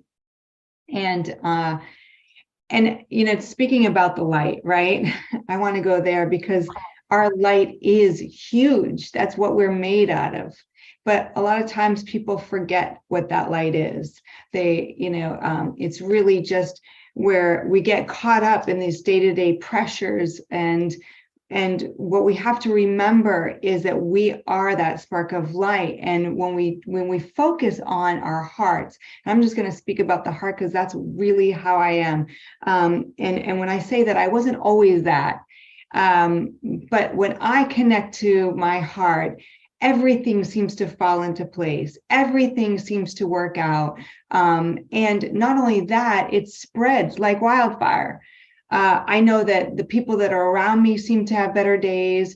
And everything that I do in my life seems to be in such ease when I focus on my heart. But not only the heart, but putting the light in there or reminding ourselves that we are that light. So I illuminate my heart. That's how I work. And then I am able to connect to spirit so easily to be able to help people that are grieving, that have lost loved ones, that are, you know, lost their physical presence, but they are always with us. And I know that several people here have said, yes, they're always with us. Spirit's always with us because we are made of spirit. So my work really is about healing in all ways. Whether it's connecting to your loved ones in spirit, connecting to the guides, the angels. I do a lot of trance channeling. Every day my guides speak to me and speak out loud. And they have shared with me so many new things that I know it's not just me, but they've also reminded me that they're part of me. They're within my heart and within the light. And so I didn't, like I spoke before, I didn't always know about my heart, you know, instead people would say, lead with your heart. And I would say, well, what does that mean, lead with your heart? Well, now I do. When you're stressed and you're worried, that means you're in your thinking mind, in your memory bank, in your brain. But when you open up your heart, when you focus on that, it's like the portal to God. That's what I say. It's the portal to God. And in that is everything you need to know. Your guides, your angels, your spirit team is all there. And that's what uplifts us. Your vibration raises. And the frequency that you put out to the world is such love. And love is the strongest force in the universe. Love is the healing force. So I just want to share with everyone just the gratitude that I have to have met Michael with the Beyond Being Human project that he's put out and he continues to put out. And he's so amazing. He shares his light. The moment I met him, it was actually a little bit by accident when I was on another forum and I thought I was speaking to another Michael and I think I said, hello, Michael, or nice to see you again. And I knew that it was, Michael said, it was me, you know, you connected with me. And I'm like, I knew the universe, spirit connected us. And we've been just so connected since then. And I feel so blessed to know you, Michael, and everything that you're doing and these beautiful people that are coming together. That makes me feel not alone. And I know we're not alone. But sometimes people will say we're talking woo-woo, and I've seen the UFOs here, even my backyard. I have a video up on YouTube. And with a few photos, but it's just really about understanding that we are all one and we're all interconnected. And so how we want to live our lives is to continue doing what we're doing with Fire the Grid and continue to share our love in any way. And it can be, and it doesn't always have to be this way. It can be, you know, with the work that you do, putting the intention into the work that you're doing to help. And if you're using your heart to do that, you'll know what's right. You absolutely know what's right and how to do it. Your heart, your gut tells you, is this the way I want to be today? And setting your intention, and that just spreads, like I said, like wildfire, and wildflowers. What I said, I'm going to stick with that one. Wildflowers. I love that. So I'm thankful and grateful to be here and to connect to each one of you. And so thank you so much, Michael, for having me today. Well, thank you. And it's just got an 11:11 here, by the way. and thank you, Susan, for those lovely words and your support. And I'm looking forward to connecting more in the future too. I'm going to maybe just hold back going to your video for a moment. I'd like to show and let people know Jennifer Stein's message to us. And this is Jennifer, lovely lady. I connected with her 5 or 6 years ago as well, and spent some time with Travis Walton, who she did a documentary about, and that's an amazing thing in itself. So Jennifer sent me a note saying, talking about this particular show, this is ambitious and heartfelt, connecting the world together as flight crew and team members for the purpose of sharing love and acknowledging our collective consciousness is important. I do see that the world is awakening and uniting internationally through this pandemic story that has been perpetrated on the world's populations. As more and more people awaken to the deeper truths brought forth from studying the full dynamic story associated with this pandemic, the world is finding its compassionate heart for each other and for themselves on a grand scale. As more and more people awaken to the deeper truths and become more actively connected with their own like-minded communities and action initiatives in their own regional areas, the consciousness of the globe grows. I wish you all peace, compassion, awareness, strength, and great love. Happy holidays, happy Hanukkah, Merry Christmas, happy Kwanzaa, how do you say that? Whatever. It is that you celebrate whatever it is that you celebrate. May it be with love and compassion in your heart.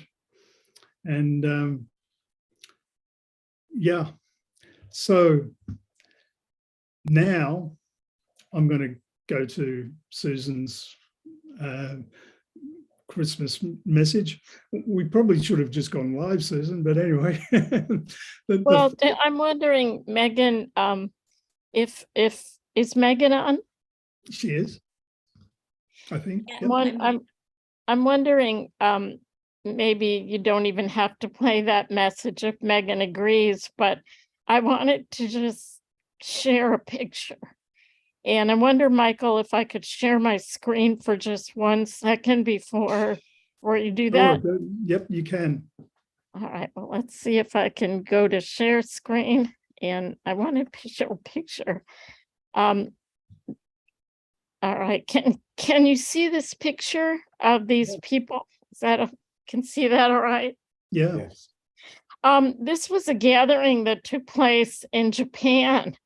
So when I was listening to Greg speak and about work that's going over in Japan, this took place in 2018, and it brought together indigenous people from the Mayan Council of Elders, from the Amara tribe, from India, people all over to the base of Mount Fuji.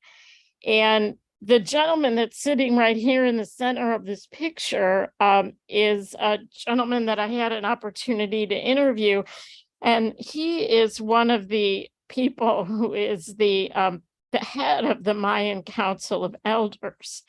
And one of the things that they did over there that I've heard people talk about today was actually planting a crystals in order to connect some of the grid. And so I'm just so blown away by the synchronicities of the fact that everyone is working in these various places around the globe, but actually doing things that connect to indigenous prophecies that I've been connected to for many years, that foretold these times. And the ancient indigenous elders that were so connected left behind many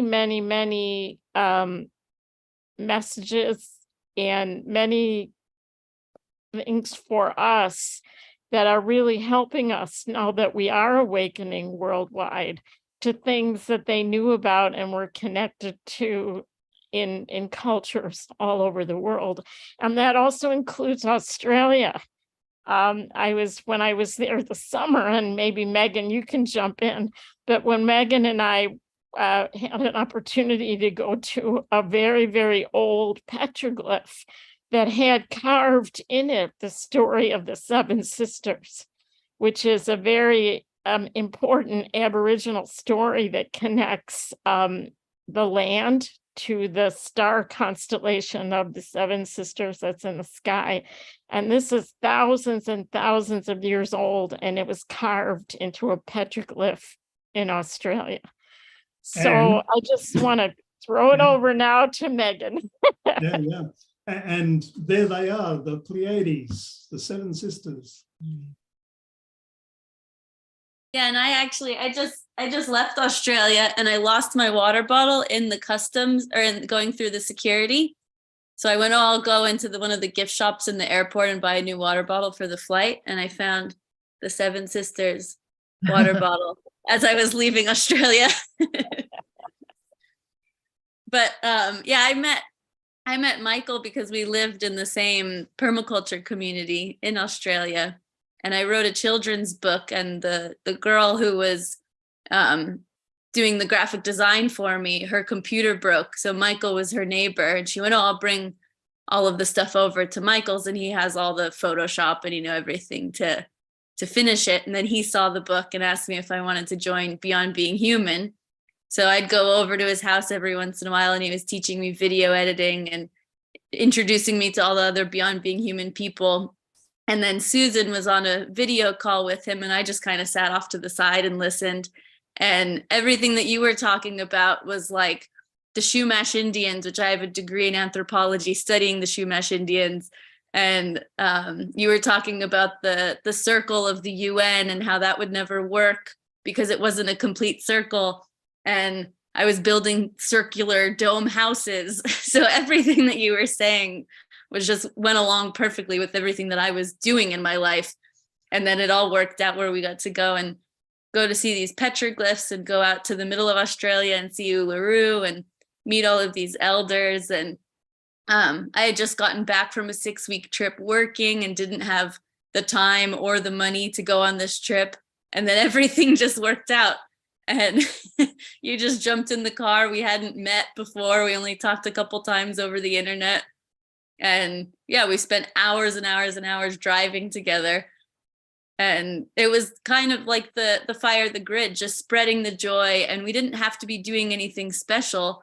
We were just enjoying ourselves and going along with all the other people who were on the trip with us. And yeah, it was such a good experience. And I always love doing these things with Beyond Being Human, because I always think all I did was write a children's book, and now I get to meet all of these people and hear all of these stories and get to learn a lot from everybody.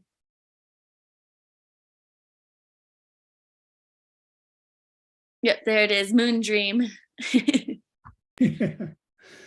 So again, go to the Beyond Being Human website and moon-dream-book, and you can buy it there as a PDF and hard copy.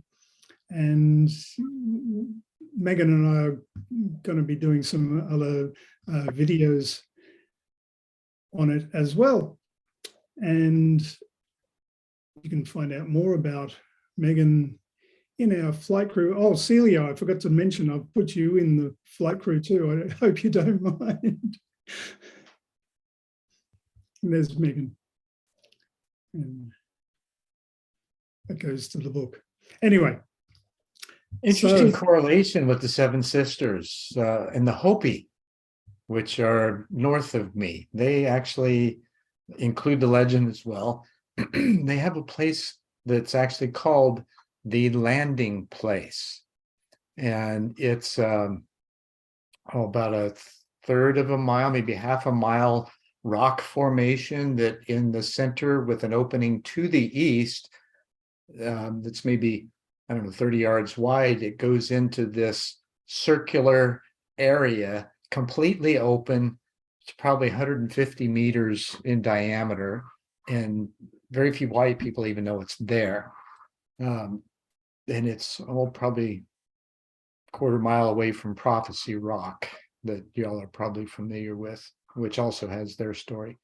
But it's an amazing place. Thousands of petroglyphs carved on the walls that who knows how old they are.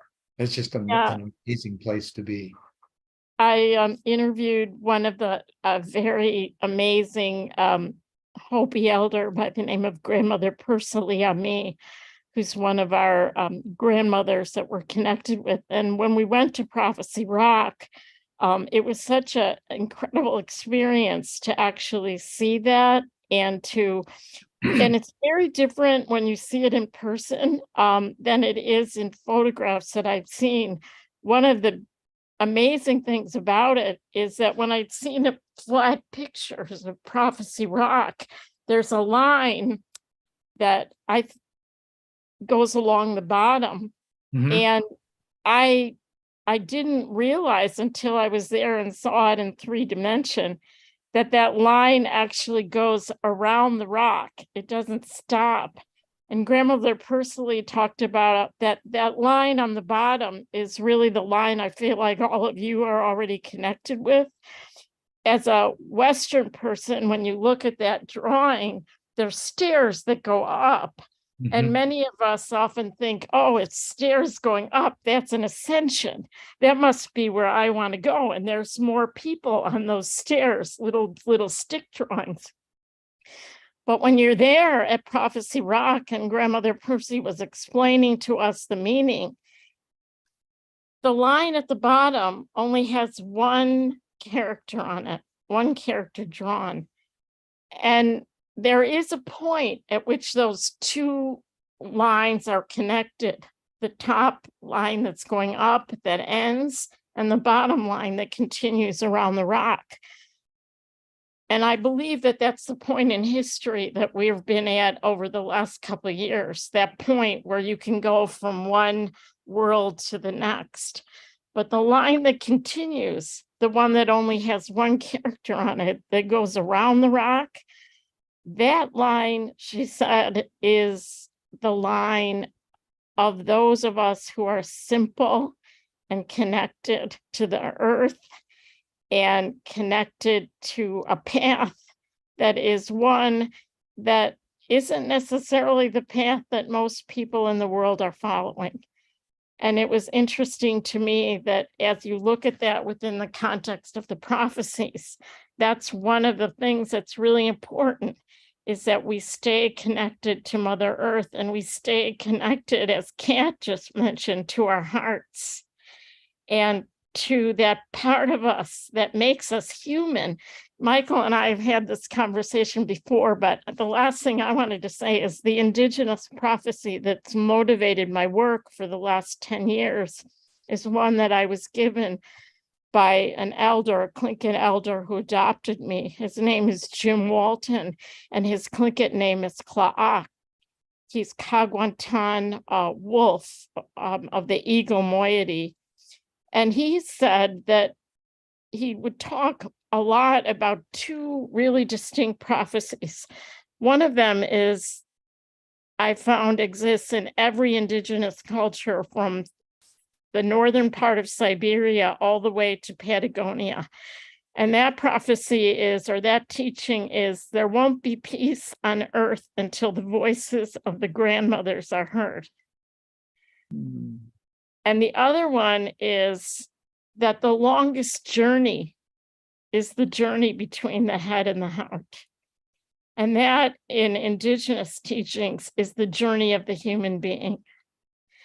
And I think that that's the journey that we're on, is to become first connected with that heart of who we really are, that allows us to connect with the greater energies and greater grid and greater beings that are a part of our universe. So it's interesting to me how going back and learning about and connecting to indigenous teachings is actually very much connected with moving us forward into the age that we're all moving into. So thank you for letting me share that. That was what was on my heart to share. And Megan, thank you for all that you've done to connect me to the beautiful land of Australia, and Michael, and to the absolute destiny that the Australian Aboriginal people have in the world.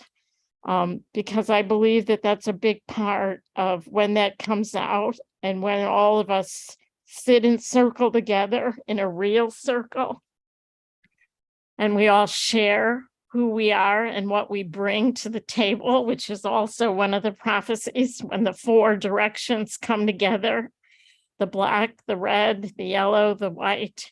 When we come together and we bring the sacred gifts that we were all given at the beginning of time, that's moving us into this new timeline, into this new world that we're all longing to be a part of. And co-creating. One of the things you mentioned, Susan, was in the indigenous philosophy, and I think this came from the Maori and possibly even the Hopi as well. It's a three-brain philosophy, and how they express it is that the first brain is the gut, second brain's the heart, third brain is the head. Now, why in that order? The first brain, the gut, seat of the will, sacral chakra, is where we feel all the vibrations. It's where we connect. And then we process it in the heart to determine whether it resonates or not and how well it does. And then we move into the head with clearer choices as to what to do with it.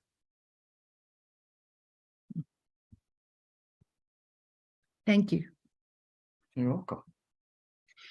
And Antoinette, you know, the funny thing about what you were saying, like connecting with people who say, oh, don't do this, don't do that, whatever.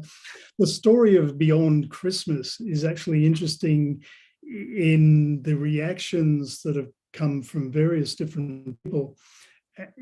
When I did the first one, which was an 8-hour show, very, very ambitious, and I was kind of totally driven to do it.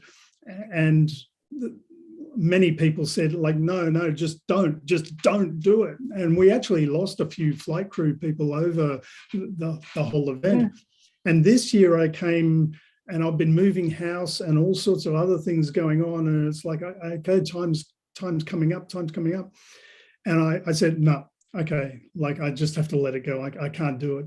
And spirit message just came, no, you've got to do it. You know, this is your calling. You've got to kind of carry through the message. And so here we are.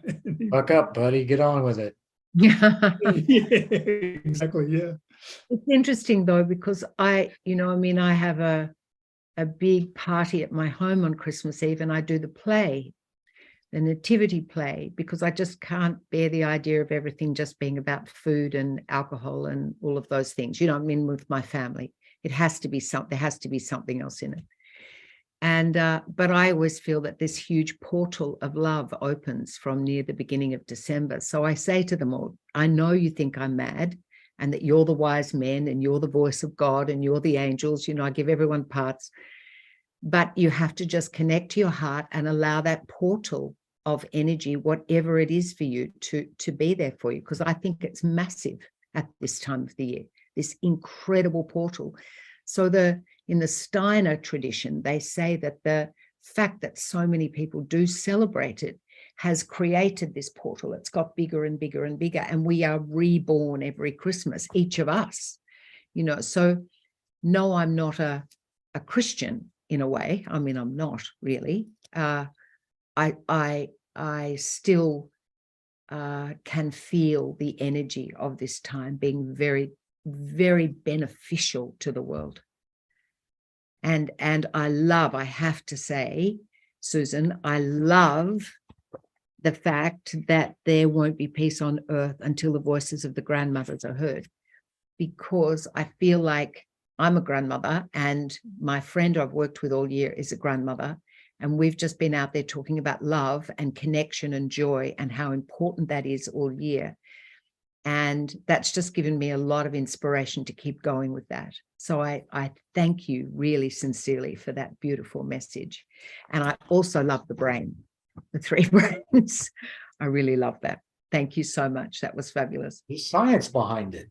Thank you very much, because, you know, I spent many years, I left corporate America, I left government work, and I got on a ferry and I started again from inspiration and from spirit and from my elders, traveling from Siberia down to Patagonia as part of my work with the Women's Voices Project, to connect with people all over the world about what is it that the grandmothers have to offer the world.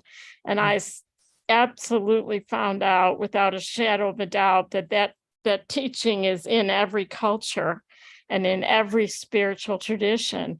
And that we definitely, as grandmothers and as women, bringing that balance back into the world at this time and having our voices heard and having that heart connection that we offer, and that is so incredibly important for the world today. And, you know, Megan mentioned that when Michael and I were first talking, I was telling about one of the stories that my elder talked to me about. And I don't think a lot of people know this, but when the United Nations first came together, it was first opening, indigenous tribal leaders from all over North America went to New York, and they wanted to be seated. And they were barred by the United States from being recognized as part of the United Nations. And they were following their prophecies as to whether or not this house of mica, which is what it was called, and mica is like the reflection of glass. It looks like the United Nations building. And when they went in and they saw, first of all, that they were not accepted into this circle. And they went in and they saw that, if you've noticed how the United Nations is set up, it's a horseshoe. It's not a complete circle. It doesn't complete itself. There's a dais at the beginning, but there's a partial circle. And they said, this is not the fulfillment of the prophecy for bringing the world together, because so many of us are not seated in the circle, and we are not there, and our voices are not heard. And I think that was a really important part of moving into this age that we're in now, and what we're moving into now, where we are all charged, as all of you have been saying on this call, we are charged to listening to our angels. We're charged to listening to the messages that we've been given. We're charged with doing those things that we are tasked with doing from listening to our heart, in order to bring about that world that we're all striving to be about. And it's no more about the gurus and the people that are bigger than us or know more than us. That time is past. It's about each of us doing our role. And, Megan, when you said, I just wrote a children's book, that was a huge thing that you did, because you brought this beauty of the connection to the children, and they're the ones that are going to be bringing, that we're leaving this world too. And in Indigenous teachings, it talks about always thinking about the next 7 generations.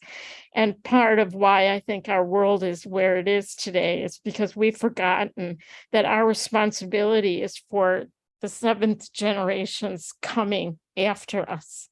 And if everything we do and everything we think about is about what kind of world am I leaving for those 7 generations that are coming behind me, we would behave very, very differently.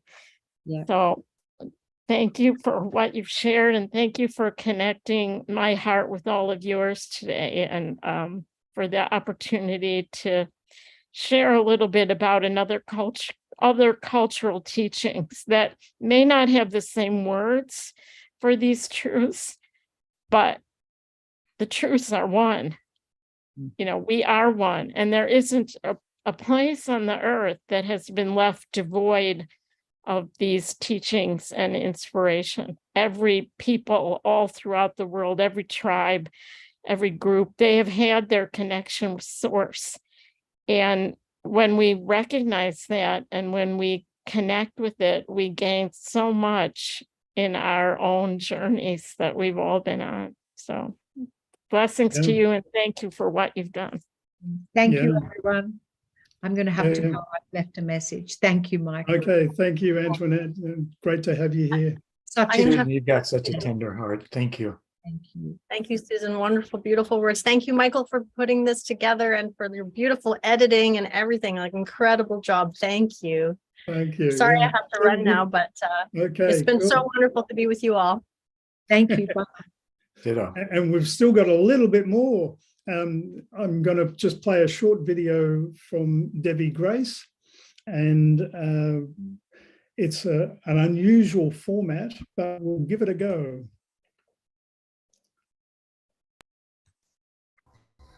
Merry Christmas from Reverend Debbie Grace and the Divine Union Academy on these gorgeous lands of Pennsylvania's Columsaw Megalith Stone Park. These properties have a huge network of ancient stone technologies called geomancy, imported over from the Isle of Iona in Scotland by a very visionary American who cultivates this intimacy with nature and also the ancient traditions of Christ consciousness as it was honored over in the ancestral practices of Europe. And so we bring you the blessings of this early winter solstice the night that is the longest and the least amount of external sunlight, which is the mother's night of power. And on this holy Yuletide tree of life, many of the cultures around the planet celebrate the birth of the internal sun, the conception of the solar god, which is the illuminating or radiant presence to guide us out of that amnesia or forgetting of separation consciousness and birthing unity consciousness every winter Yule.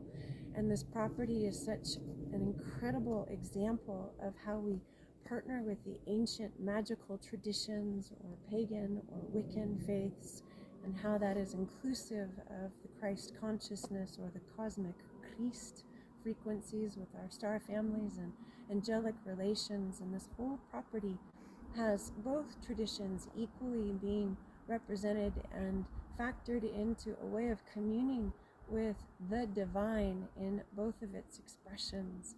And so as we go into this season of light, may you take the opportunity to travel into the deepest recesses of the silence, of the still point, of the void point, where all is in that radiant ebony darkness, and see if you can connect with that spark of your original inception point, origins point, emanation point, first emergence from eternal first creation, and feel that holy flame circulate through your whole body, even when everything is still externally. Feel that music, feel that crescendo of your spirit, singing you alive, singing you awake as we greet sundown here, the last rainbow rays gazing across canopy of these lands. And so may you find this message warming the fires and the heart of your hearth within, the altar within, the temple within, and may you have the most exquisitely festive, delicious, and beautiful rest of your holy days. To be continued. Much love.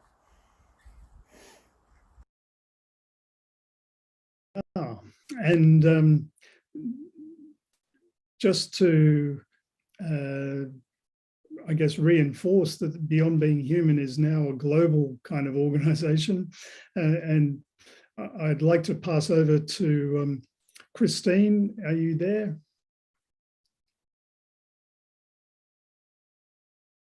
Maybe not. Oh, no. Nope, looks like she's gone. She has had internet trouble. So I'm going to pass then to Tanis, who's in Canada. Is that right? Yes. Do you have a... Right. Say it again. I'm in Ottawa, Ontario, Canada. Yeah. Cool. Would you like to grace us with a Beyond Christmas message, just briefly? Mm-hmm. Be kind to each other. Bring love. And make decisions out of love instead of fear. It's going to get you further. And, you know, there's so much happening on the earth right now that shows like this are so important because they really help to bring all of that light to the forefront. And, you know, we are all connected. The grid is incredibly strong now. And the more love and meditation we do, and the more we are kind to each other, the more that is going to strengthen. And we are in a period of that sort of chaos before the beautiful transition. And it will happen. It is coming. There is a lot of love too. You know, we think that everything is all haywire, but it's really not. There's so much love to be found. It all depends on the lens that you look through. So I invite everyone watching to look through the lens of love. Wear the rose-colored glasses. Yeah, thank you. And Christine made it back in, so yay. Would you like to grace us with a Beyond Christmas message too? And as I was saying, this is an international forum now, so here comes New Zealand. Thank you for that.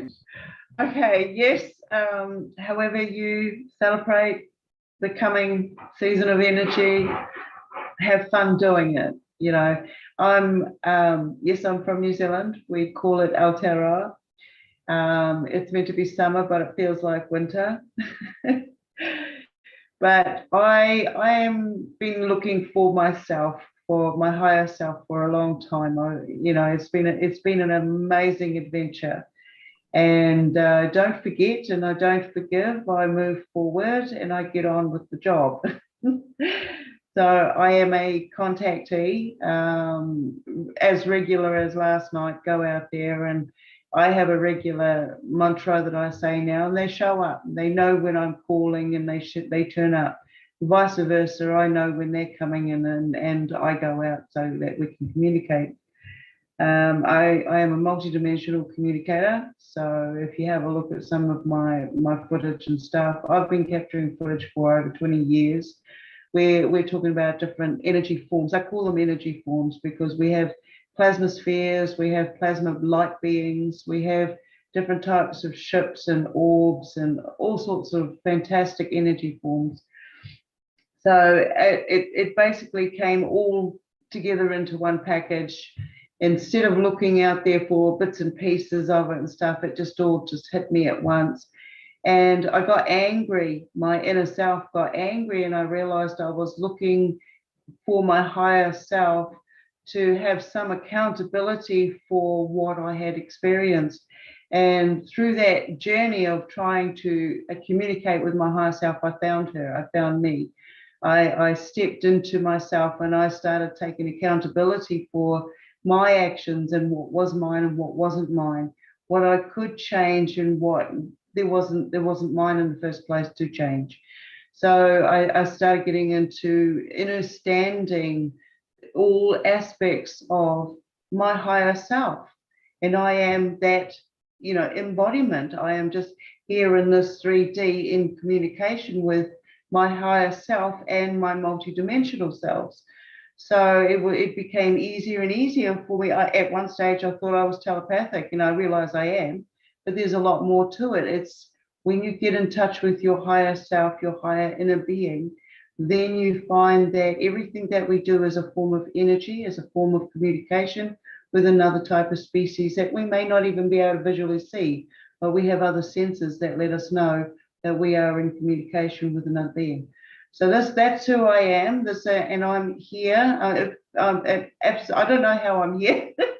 It just happens. Okay, we are where we're meant to be. We just don't know how we get here. So I'm happy to be here, and I'm taking the next step, which is I write. I one of my channeling forms is I write. I do pendulums. I have many different forms of divination, and I just basically call them forms of communication. So in one of them is I am teaching, I'm stepping into teaching or guiding others into knowing their higher selves, knowing their full potential. I don't really like that terminology because there's never a full potential. I don't limit myself to other people's limitations, other experiences limitations, because there's so much out there. It's untapped, and I'm here for the journey and the adventure. I had to step out of being in a lower energy field from others that created it, stepping into myself, stepping into my higher awareness, and saying, yes, I'm here. I'm here for this fun adventure. Bring it on, because it doesn't matter what happens anymore. I'm going to bring in and be my higher self. Zen was saying earlier on about moving faster and faster, and we do. I multitask. I'll get a voice in my head that'll say, hey, don't forget that. The last thing I see on my way out the door, I have to take it with me, because I can guarantee along that journey, that adventure, I'm going to need to use it. So, this is how it is. It's about listening to ourselves, giving gratitude and acknowledgement that yes, this is real. This is what we're doing. This is a form of communication with our higher self. It's absolutely fantastic. So I look forward to the coming frequency of this next sector. I'm bring it on. I seem to be connected with several groups and teaching in a few of them and stuff. So I look forward to connecting with everybody out there along this journey. Thank you. Yeah. Quite the sensory array you have. Thank you. Yeah, thank you. So I'm going to jump over to another video, this one from Melissa Sophia Joy. And we're getting close to the ending. I've got one other very special video from Michael Rhodes to finish up on. And so, yeah, time has flown. Time? What time? Yeah, what time? Yeah. No such thing. We're in the now. We are. Okay, here we go. Backwards, we won. Yes. Oh, I can't get it. Oh, yeah. There we go.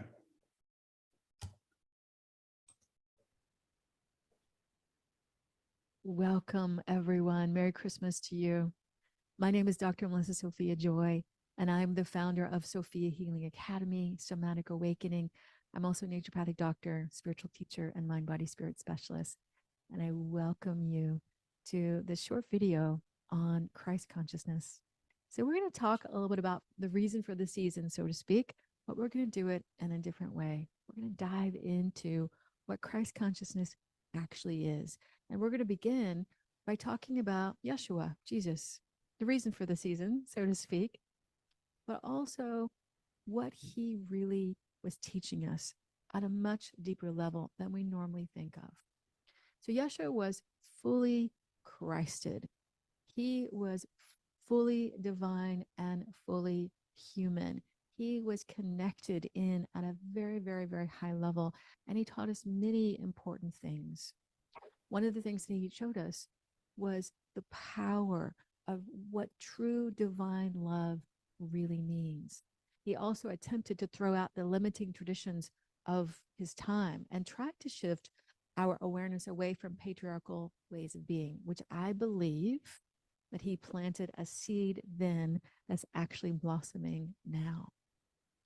And one of his teachings that is not talked about in traditional circles, but is in the Gospels that were hidden, the Nag Hammadi Gospels and other Gospels, is that of our awakening to our true nature by showing us how to merge the light and the dark inside of us, therefore reconciling and unifying the polarities within. This process is known as Heros Gamos, within and without. So let me define exactly what that means. Heros Gamos, in essence, means sacred union. Most of the time when people think about that, they're thinking of sacred union with a male and a female. But actually, the deeper mysteries is that it's sacred union within. So we're unifying our internal polarities. For instance, the male and the female, the divine and the human, outside and inside, right? So when we activate this reconciliation of our dualities and come into unification within, we step into what's called the anthropos, which is a Greek word that in essence means both fully human and divine, undivided. There's a Greek word called aideia, right? We become aideia, undivided. Yeshua also reminded us that we are divine beings and that the kingdom of heaven is within. Just as he said in Luke 17:21, the kingdom of heaven is within. And this process, we're then led into understanding and living in harmonic alignment with the unconditional love of the divine within and without that never dies, that's holding us all. And we move into a knowing and living of unity consciousness that we are literally all one with all things, which ultimately leads us into direct living connection with unified consciousness and the vastness of the divine that we are one with. So this opens door upon door of awakening, ultimately leading us into enlightenment and into our ascension process. It helps us remember who we truly are, whether that is starseed or angelic human, or however our divine essence shows up in our life. This powerful path activates the superhighway of spirit flowing through us, making contact with all parts of us, including and especially our ego, so that the ego learns to rest, so that we're powerfully healed. But most significantly, it helps us to remember the true essence of who we truly are, and that we are powerful, magical, divine beings, awakening the golden age together. So there are many beings on this planet as well as off planet who are supporting us in this process and are a part of a larger council known as the Christos Council, or what has also been called the Christos Office or the Emerald Order, which is a much bigger order of Christ consciousness within this galaxy and this universe. And I'm a teacher within this order. And there are so many, many, many others who are also teachers of this order in one way or another. And we're all committed to helping humanity connect to our true divine nature, live in alignment with our higher self leading, not our ego leading, align to the divinity living within us by reconciling our inner dualities and living a virtuous life. So whether you like celebrating Christmas or not, with all the hoopla around it, with the gifts and the Christmas tree and the food and the things that you're told that you're supposed to do or not supposed to do, beyond all of that, I invite you in this sacred time and during these holy times to remember what Christ consciousness really stands for, that we are both human and divine, that we're living in a unified consciousness, as well as we are co-creators with the divine, and that there's an unconditional love underlying and unifying all things that we are part of, that never ever dies. This, my friends, is a mystical path that is clearly open to anyone, regardless of your spirituality or religious traditions. The only thing that is necessary is an internal desire and a commitment to open and become a living vessel of love, of truth, and of goodness. Merry Christmas, everyone. So much love and many, many blessings to you. If what I've said here strikes a note in your heart or in your being and you want to find out more, you can find out more about my teaching at sophiahealingacademy.com, which is very connected to what I just shared. I also have a private healing practice. You can find out more about that at somatic-awakening.com. Much love and many blessings to you all. Merry Christmas.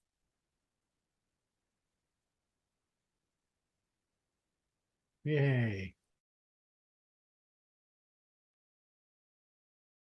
Yay, indeed. Yay. So Melissa is also one of our flight crew, and you can find out all about her on her profile page. And she is also preparing a show for the Conscious Awakening Network. And we're going to be doing monthly shows on there. And the name of that is Gathering of Light. So now we are going into our 4th hour, would you believe? I can't believe it. Anyway, so thanks for sticking around. Now, JJ, would you like to come and say a brief word?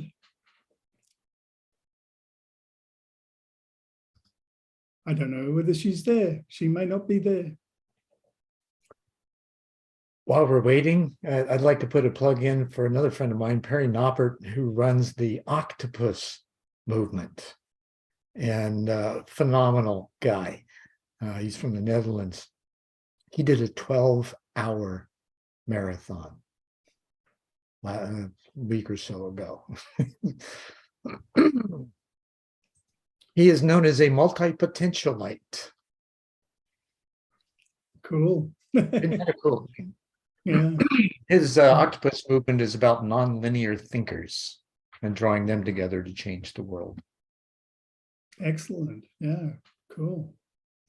So our last video today is from Michael Rhodes, and I met Michael, I think it's about 40 years ago, and that was in Bellingen.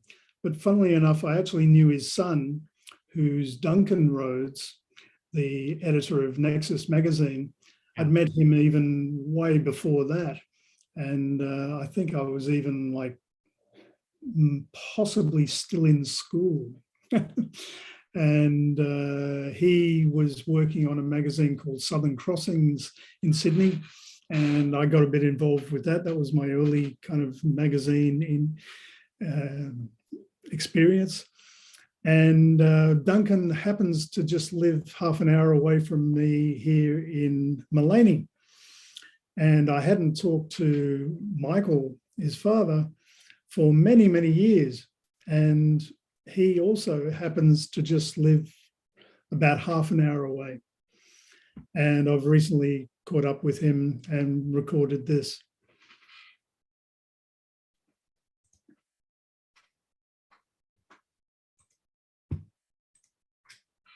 Let's see if that works. Yep. Okay, here we go.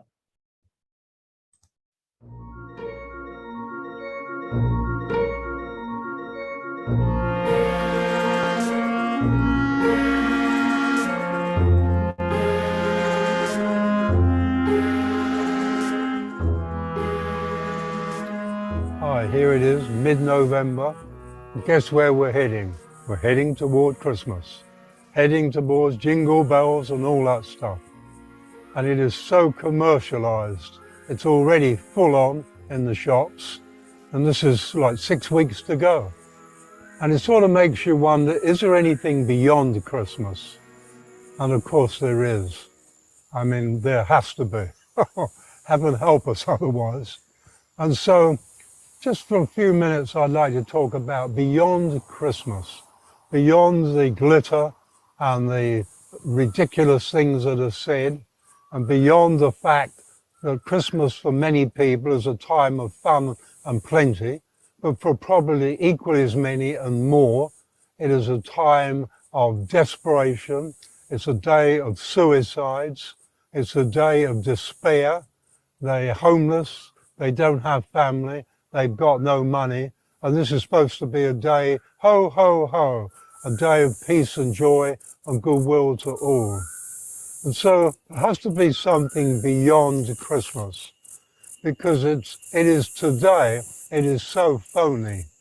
I can remember when I was a kid, Christmas was wonderful because there was Father Christmas. And then one day I realized there is no Father Christmas. Do you know, I actually got 9 years before I realized that. And I look back on that, and that was great.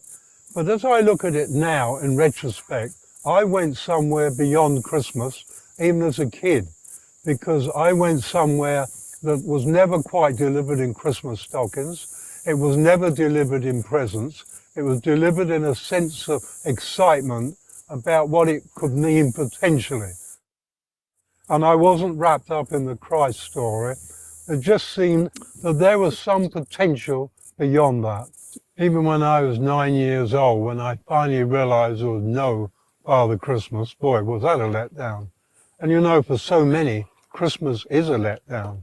Doesn't matter whether you're 9 or 90, it can be a big letdown. But I realized and felt, I say realized, I felt there was something beyond all the hype, something beyond everything that was projected out there, but I didn't know what it was. And in recent years, I sort of looked at it and thought, why do we have one day of the year that is purported to be peace and goodwill and happy days and jolly people, why, and the rest of the 364 days, war, fighting, swearing, hating? Why not have 364 days of the year where we're all loving each other and at peace, and then one day of the year when we've got something to grumble about, then let's have one day grumble day. Instead of Christmas Day, a grumble day, where we can all have a good old grumble to each other and then go back to peace and joy and happiness, having got rid of the grumbles. Now that would be beyond Christmas. That would take it to a whole new level. This might sound funny, but I'm quite serious. Christmas to me, beyond Christmas, is about unity. It's about a unified field of energy called humanity. All life is in a unified field of energy, but let's just keep it to the human level. A unified field of energy. In other words, if I'm hating myself, I'm hating you, because we're all connected. And if you're hating me, then you're hating yourself and everybody else. So do you realize you cannot pick out a person to dislike, to hate, to turn into an enemy without you've made that all humanity. They are now your enemy, and that means you are your own enemy. So wouldn't it be wonderful if beyond Christmas, as when we explored, a day of spiritual exploration, and when we explored what it is to go beyond being human, to go into the realms of the spiritual soul beings we are. To have a look, forget all the singing in church, can't wait to get out, and all that ridiculous stuff we do with our homemade God. And I mean that, I really mean that. I believe in God totally, but God made humanity. I'm not interested in the one that man made years ago, the man-made religious God. It's just ridiculous. And so beyond Christmas goes into the truth of what it could potentially be. Christmas could be an incredible day. It could be a day that reverberated right through the rest of the year, where you carry the energy. But we all look at each other. I'm separate from you, you're separate from me. I don't love you, I do love you. It's all a nonsense game. You either love or you do not love. You can't separate love. You can't personalize it, even though we do. You can't personalize it. Love is the power of creation. So if we were to love each other for one day, everybody chose love. Everybody was aware of a unified field of humanity. Everybody spent an hour, at least an hour, just focused on that. Big meals come afterwards, wonderful. Focusing on every human being and realizing we are love. Today I'm going to broadcast love out into the world. At the same time, I'm going to feel love within me, because if you don't feel love within you for yourself, you can't send it out there. You actually can't love anybody else. And that's all dismissed and passed over. So Christmas, yeah, bring it on, but let's have a Christmas that goes beyond the crap Christmas into a Christmas of reality, of joy, and actually experience what peace and goodwill and love could do when it enters a unified field of humanity with all humanity, feeding it full-on energy. The chances are we'll all shift up to the 5th dimension. See you there. I think my relationship with Jesus is about one notch above zero. It's not that I don't believe, even though history has no record of Jesus ever existing. Scripture does, but history doesn't. So it's not that I don't believe, and I've talked with people who are very knowledgeable about this. There's a whole stack of evidence that there was nobody called Jesus, or he was one of a whole string of them. And so my relationship with Jesus is almost zero. My relationship with love has never been stronger. And if Jesus represents love, or the Christ represents love, then we have a very deep relationship. But as a mythology of the Bible, of all the many translations before it reached English, all the ways that I know that they got it wrong, all that. The Jesus presented by religion, I don't know that person. The Jesus Christ figure represented by love, I know very well. I love Christmas. I like it because I like the family coming together, although that rarely happens now. But energetically, I feel connected to the family. You know, I think you do once again, it's a part of that unity. You know, on Christmas Day, I do think about family. I think of all the family, whether they're the other side of the world or wherever we are, I focus on them and think about them. We have a lot of friends over because the family is so scattered. We have a lot of friends over, and I thoroughly enjoy the day. As I reach the age of wisdom and maturity, I no longer feel the excitement. I sort of lost excitement a long time ago, probably with enlightenment, and also depression went. So I don't do the up and down. It's sort of a moderate place. But on Christmas Day, my daughter loves it particularly, and I enjoy her excitement and love of it. The cat gets more fuss made of it, and friends come over. I mean, friends come over almost every week. We have a lot of people visit us, but there's something about Christmas Day. There's an extra spark in the energy, and of course the spark is put there because so many people are tuned into Christmas, and this is why I say, if we could tune into humanity and include all the homeless and all the politicians we don't like and all the inept world leaders, it would be good. That's, you know, all humanity instead of divided humanity. And I think I feel some spark of all the potential on Christmas Day. And so I spend a little time by myself focusing on that potential and just sort of letting it trickle out into the ethers.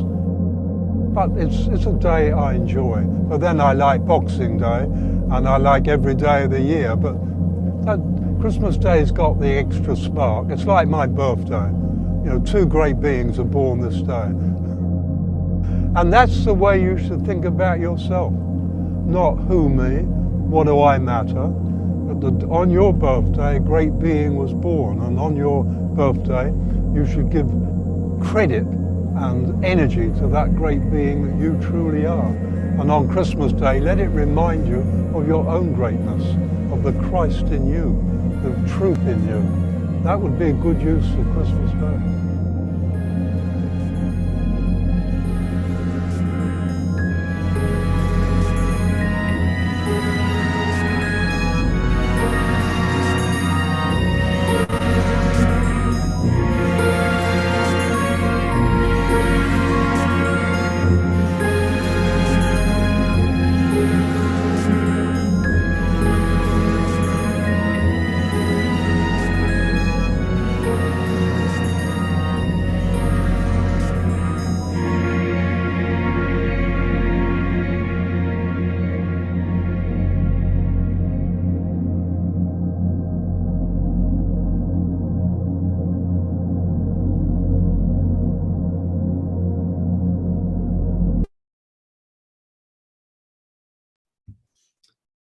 Well, I think the music was a little bit disruptive. I need to fix that for the final recording. But anyway, so here we are at the end, and I'm just going to throw it open. Any last comments? And I'm going to play one last video, Patricia's meditation, which is only 5 minutes, but it's worth, it's a good ending piece. So yeah, any last words?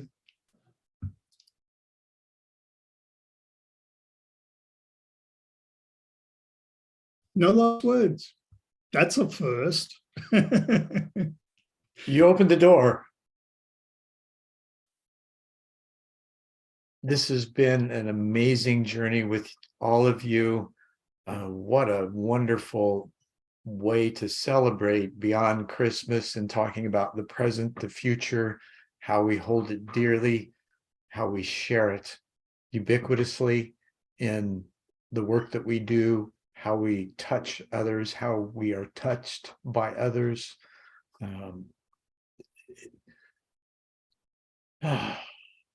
Just feels great. Thank you. Thank you, thank you, thank you. Michael, I was wondering, you open the directions at the beginning of your presentation, and it's culturally appropriate to close them at the end. I wonder if I might say a prayer. You're saying yes. Would anyone be offended by that? You're all okay with it? Okay. If you could just take a deep breath and just center yourself. To the winds of the south, great serpent, we thank you for wrapping your coils of light around us and teaching us to shed the past the way you shed your skin. We thank you for teaching us to walk softly upon the earth and teaching us the beauty of your ways. To the winds of the west, Mother, Sister, Jaguar, we thank you for protecting our medicine space and teaching us the way of peace, to live impeccably and showing us the way beyond death. To the winds of the north, hummingbird, grandmothers, grandfathers, and ancient ones, we thank you for coming and warming your hands by our fires today, for whispering to us in the wind. We honor you who have come before us and you who will come after us, our children's children. To the winds of the east, great eagle, great condor, we thank you for coming to us from the place of the rising sun and keeping us under your wing. We thank you for showing us the mountains we only dare to dream of and teaching us to fly wing to wing with the Great Spirit. Mother Earth, we've gathered together today for the healing of all your children, the stone people, the plant people, the four-legged, the two-legged, the creepy crawlers, the finned, the furred, and the winged ones, all our relations. We thank you. Father, Son, Grandmother Moon, to the star nations, Great Spirit, you who are known by 1,000 names, and you who are the unnameable one, we thank you for bringing us together and allowing us to sing and dance the song of life. And to the heart, where it all comes together, we thank you for helping us to feel the presence of the Creator within, to see and to hear the spark of life within all your creation. We thank you for bringing us together in this gathering, and we release you. And as we go out, we ask that you will be with us and continue to be with us in our work and in our spiritual journeys. Gunalchish. Aho, matukiasim. In Lakech. Thank you. Thank you. That was beautiful. Yeah. And as you were saying all of that, I felt an inrush of, I guess, love but sort of connection to someone who passed in this last year, and I'd like to honor her. She was given the saying, glory in the light of the radiant one. And that's Dr. Celestine Starr.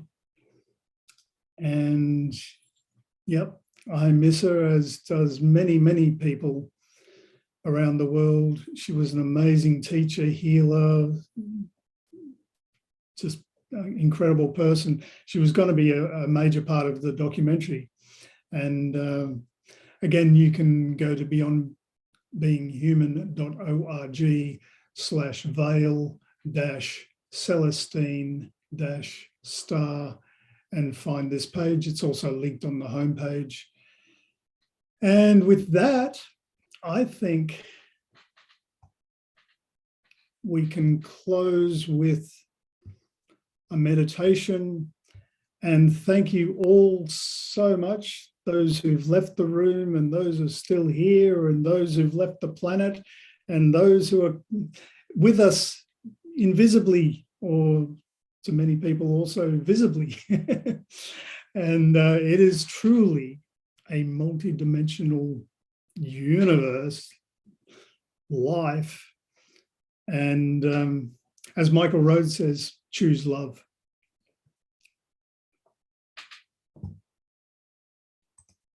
Namaste. I need to go feed my mother-in-law. She's almost 90 with dementia. Whoa. Thank you.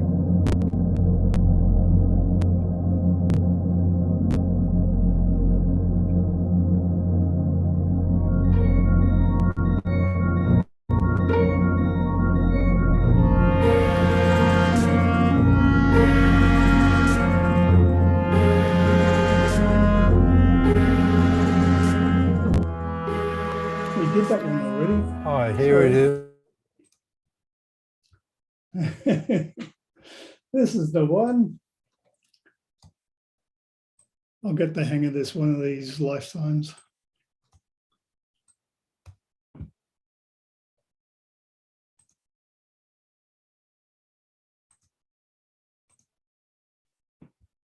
And here we go. Make yourself comfortable and take a couple of deep, relaxing breaths. Imagine there's a great white light descending into your crown and on down into your heart. From there, it fills your arms, your hands, in fact, your entire body. Know that this light brings with it complete protection. You are safe. This light is pulsing, scintillating, expanding, getting stronger and brighter with each pulse. Allow this to happen. This light is increasing your frequency and brings with it exactly what you need at this moment: joy, bliss, excitement, peace, calm, coherence, happiness, satisfaction, appreciation, and contentment. Let these feelings permeate your being. Become these feelings. It may help to remember a really happy time or someone you love with all your heart. Increasing your frequency can light up 1,000 others on the grid. Let's do that. Let's send that light onto the planetary grid to uplift our brothers and sisters. The light keeps coming through your crown, down into your heart and body, pulsing through you, and you send it on. Simply send it on. All you have to do is be present. Stay in those wonderful, happy, loving feelings that are so nourishing, and let it happen. We have inside us the power to unite this planet as one race with peace and prosperity for all. This power lies inside us, and when we combine with the loving energy of other humans, we can do for humanity what Samoya was able to do for her son. The light beings told her to have faith, that she would be divinely guided. So have faith.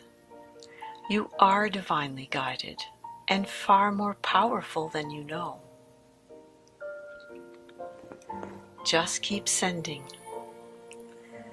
We can heal and uplift humanity. With this healing will come a new phase for us. We will have a time of peace and harmony. All it takes is our intention as a united group, and 5 minutes a day. Keep pulsing the light. You are infused with light. every one of your cells glowing, vibrating with the light, flowing it back to the grid, lighting it up, the energy we need to ascend to our next highest expression, pulsing away, pulsing the light onto the grid. There's much more to life than what we generally experience. There are other dimensions just as real as ours. And there are forces of good that truly want to help us. All we need do is be available. Open up and allow it to flow through even more, pulsing brighter with every moment, pushing through stronger with every breath. And notice how easy it is. You really just have to be available for this. Beautiful white light pulsing through, pulsing through, pulsing through. We have been sending light to the grid now for about 5 minutes. If you wish to continue a bit longer, please do so. Just keep allowing the light to flow and enjoy these moments. Thank you so much for doing this. We are so grateful for your beautiful contribution, for helping us to raise our frequency as a collective even higher. God bless you.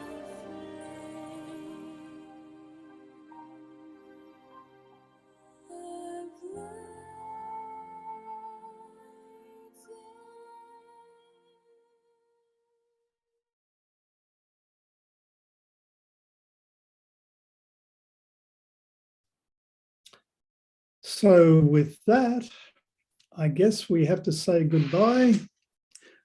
We could keep going, but so I'm going to just jump to gallery view for those who are left. And a shout out again to people to go to the charities page on Beyond Being Human. And please, whatever you can give, just spread it around. All the links are there. Beyond Being Human could do with some donations too. And there's a link there on the beyondbeinghuman.org/BC22, which is this event page. And the little videos, the feature videos will be up on that page ongoing as well. And I'm not visible. Oh no, I just recognized that fact. See you, Susan. See you, everyone. There we go. Okay, finally.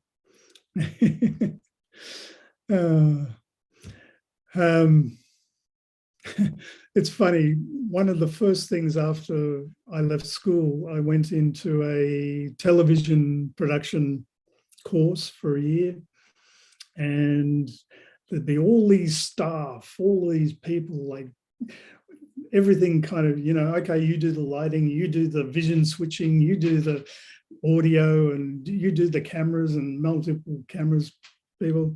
And here we are now, we're all just our own movie producers on Zoom, and we have to just take care of the whole lot of it. Anyway, so big learning curve for us. It is, yeah. Look, it's been wonderful. And thank you so much again. And I'm going to end the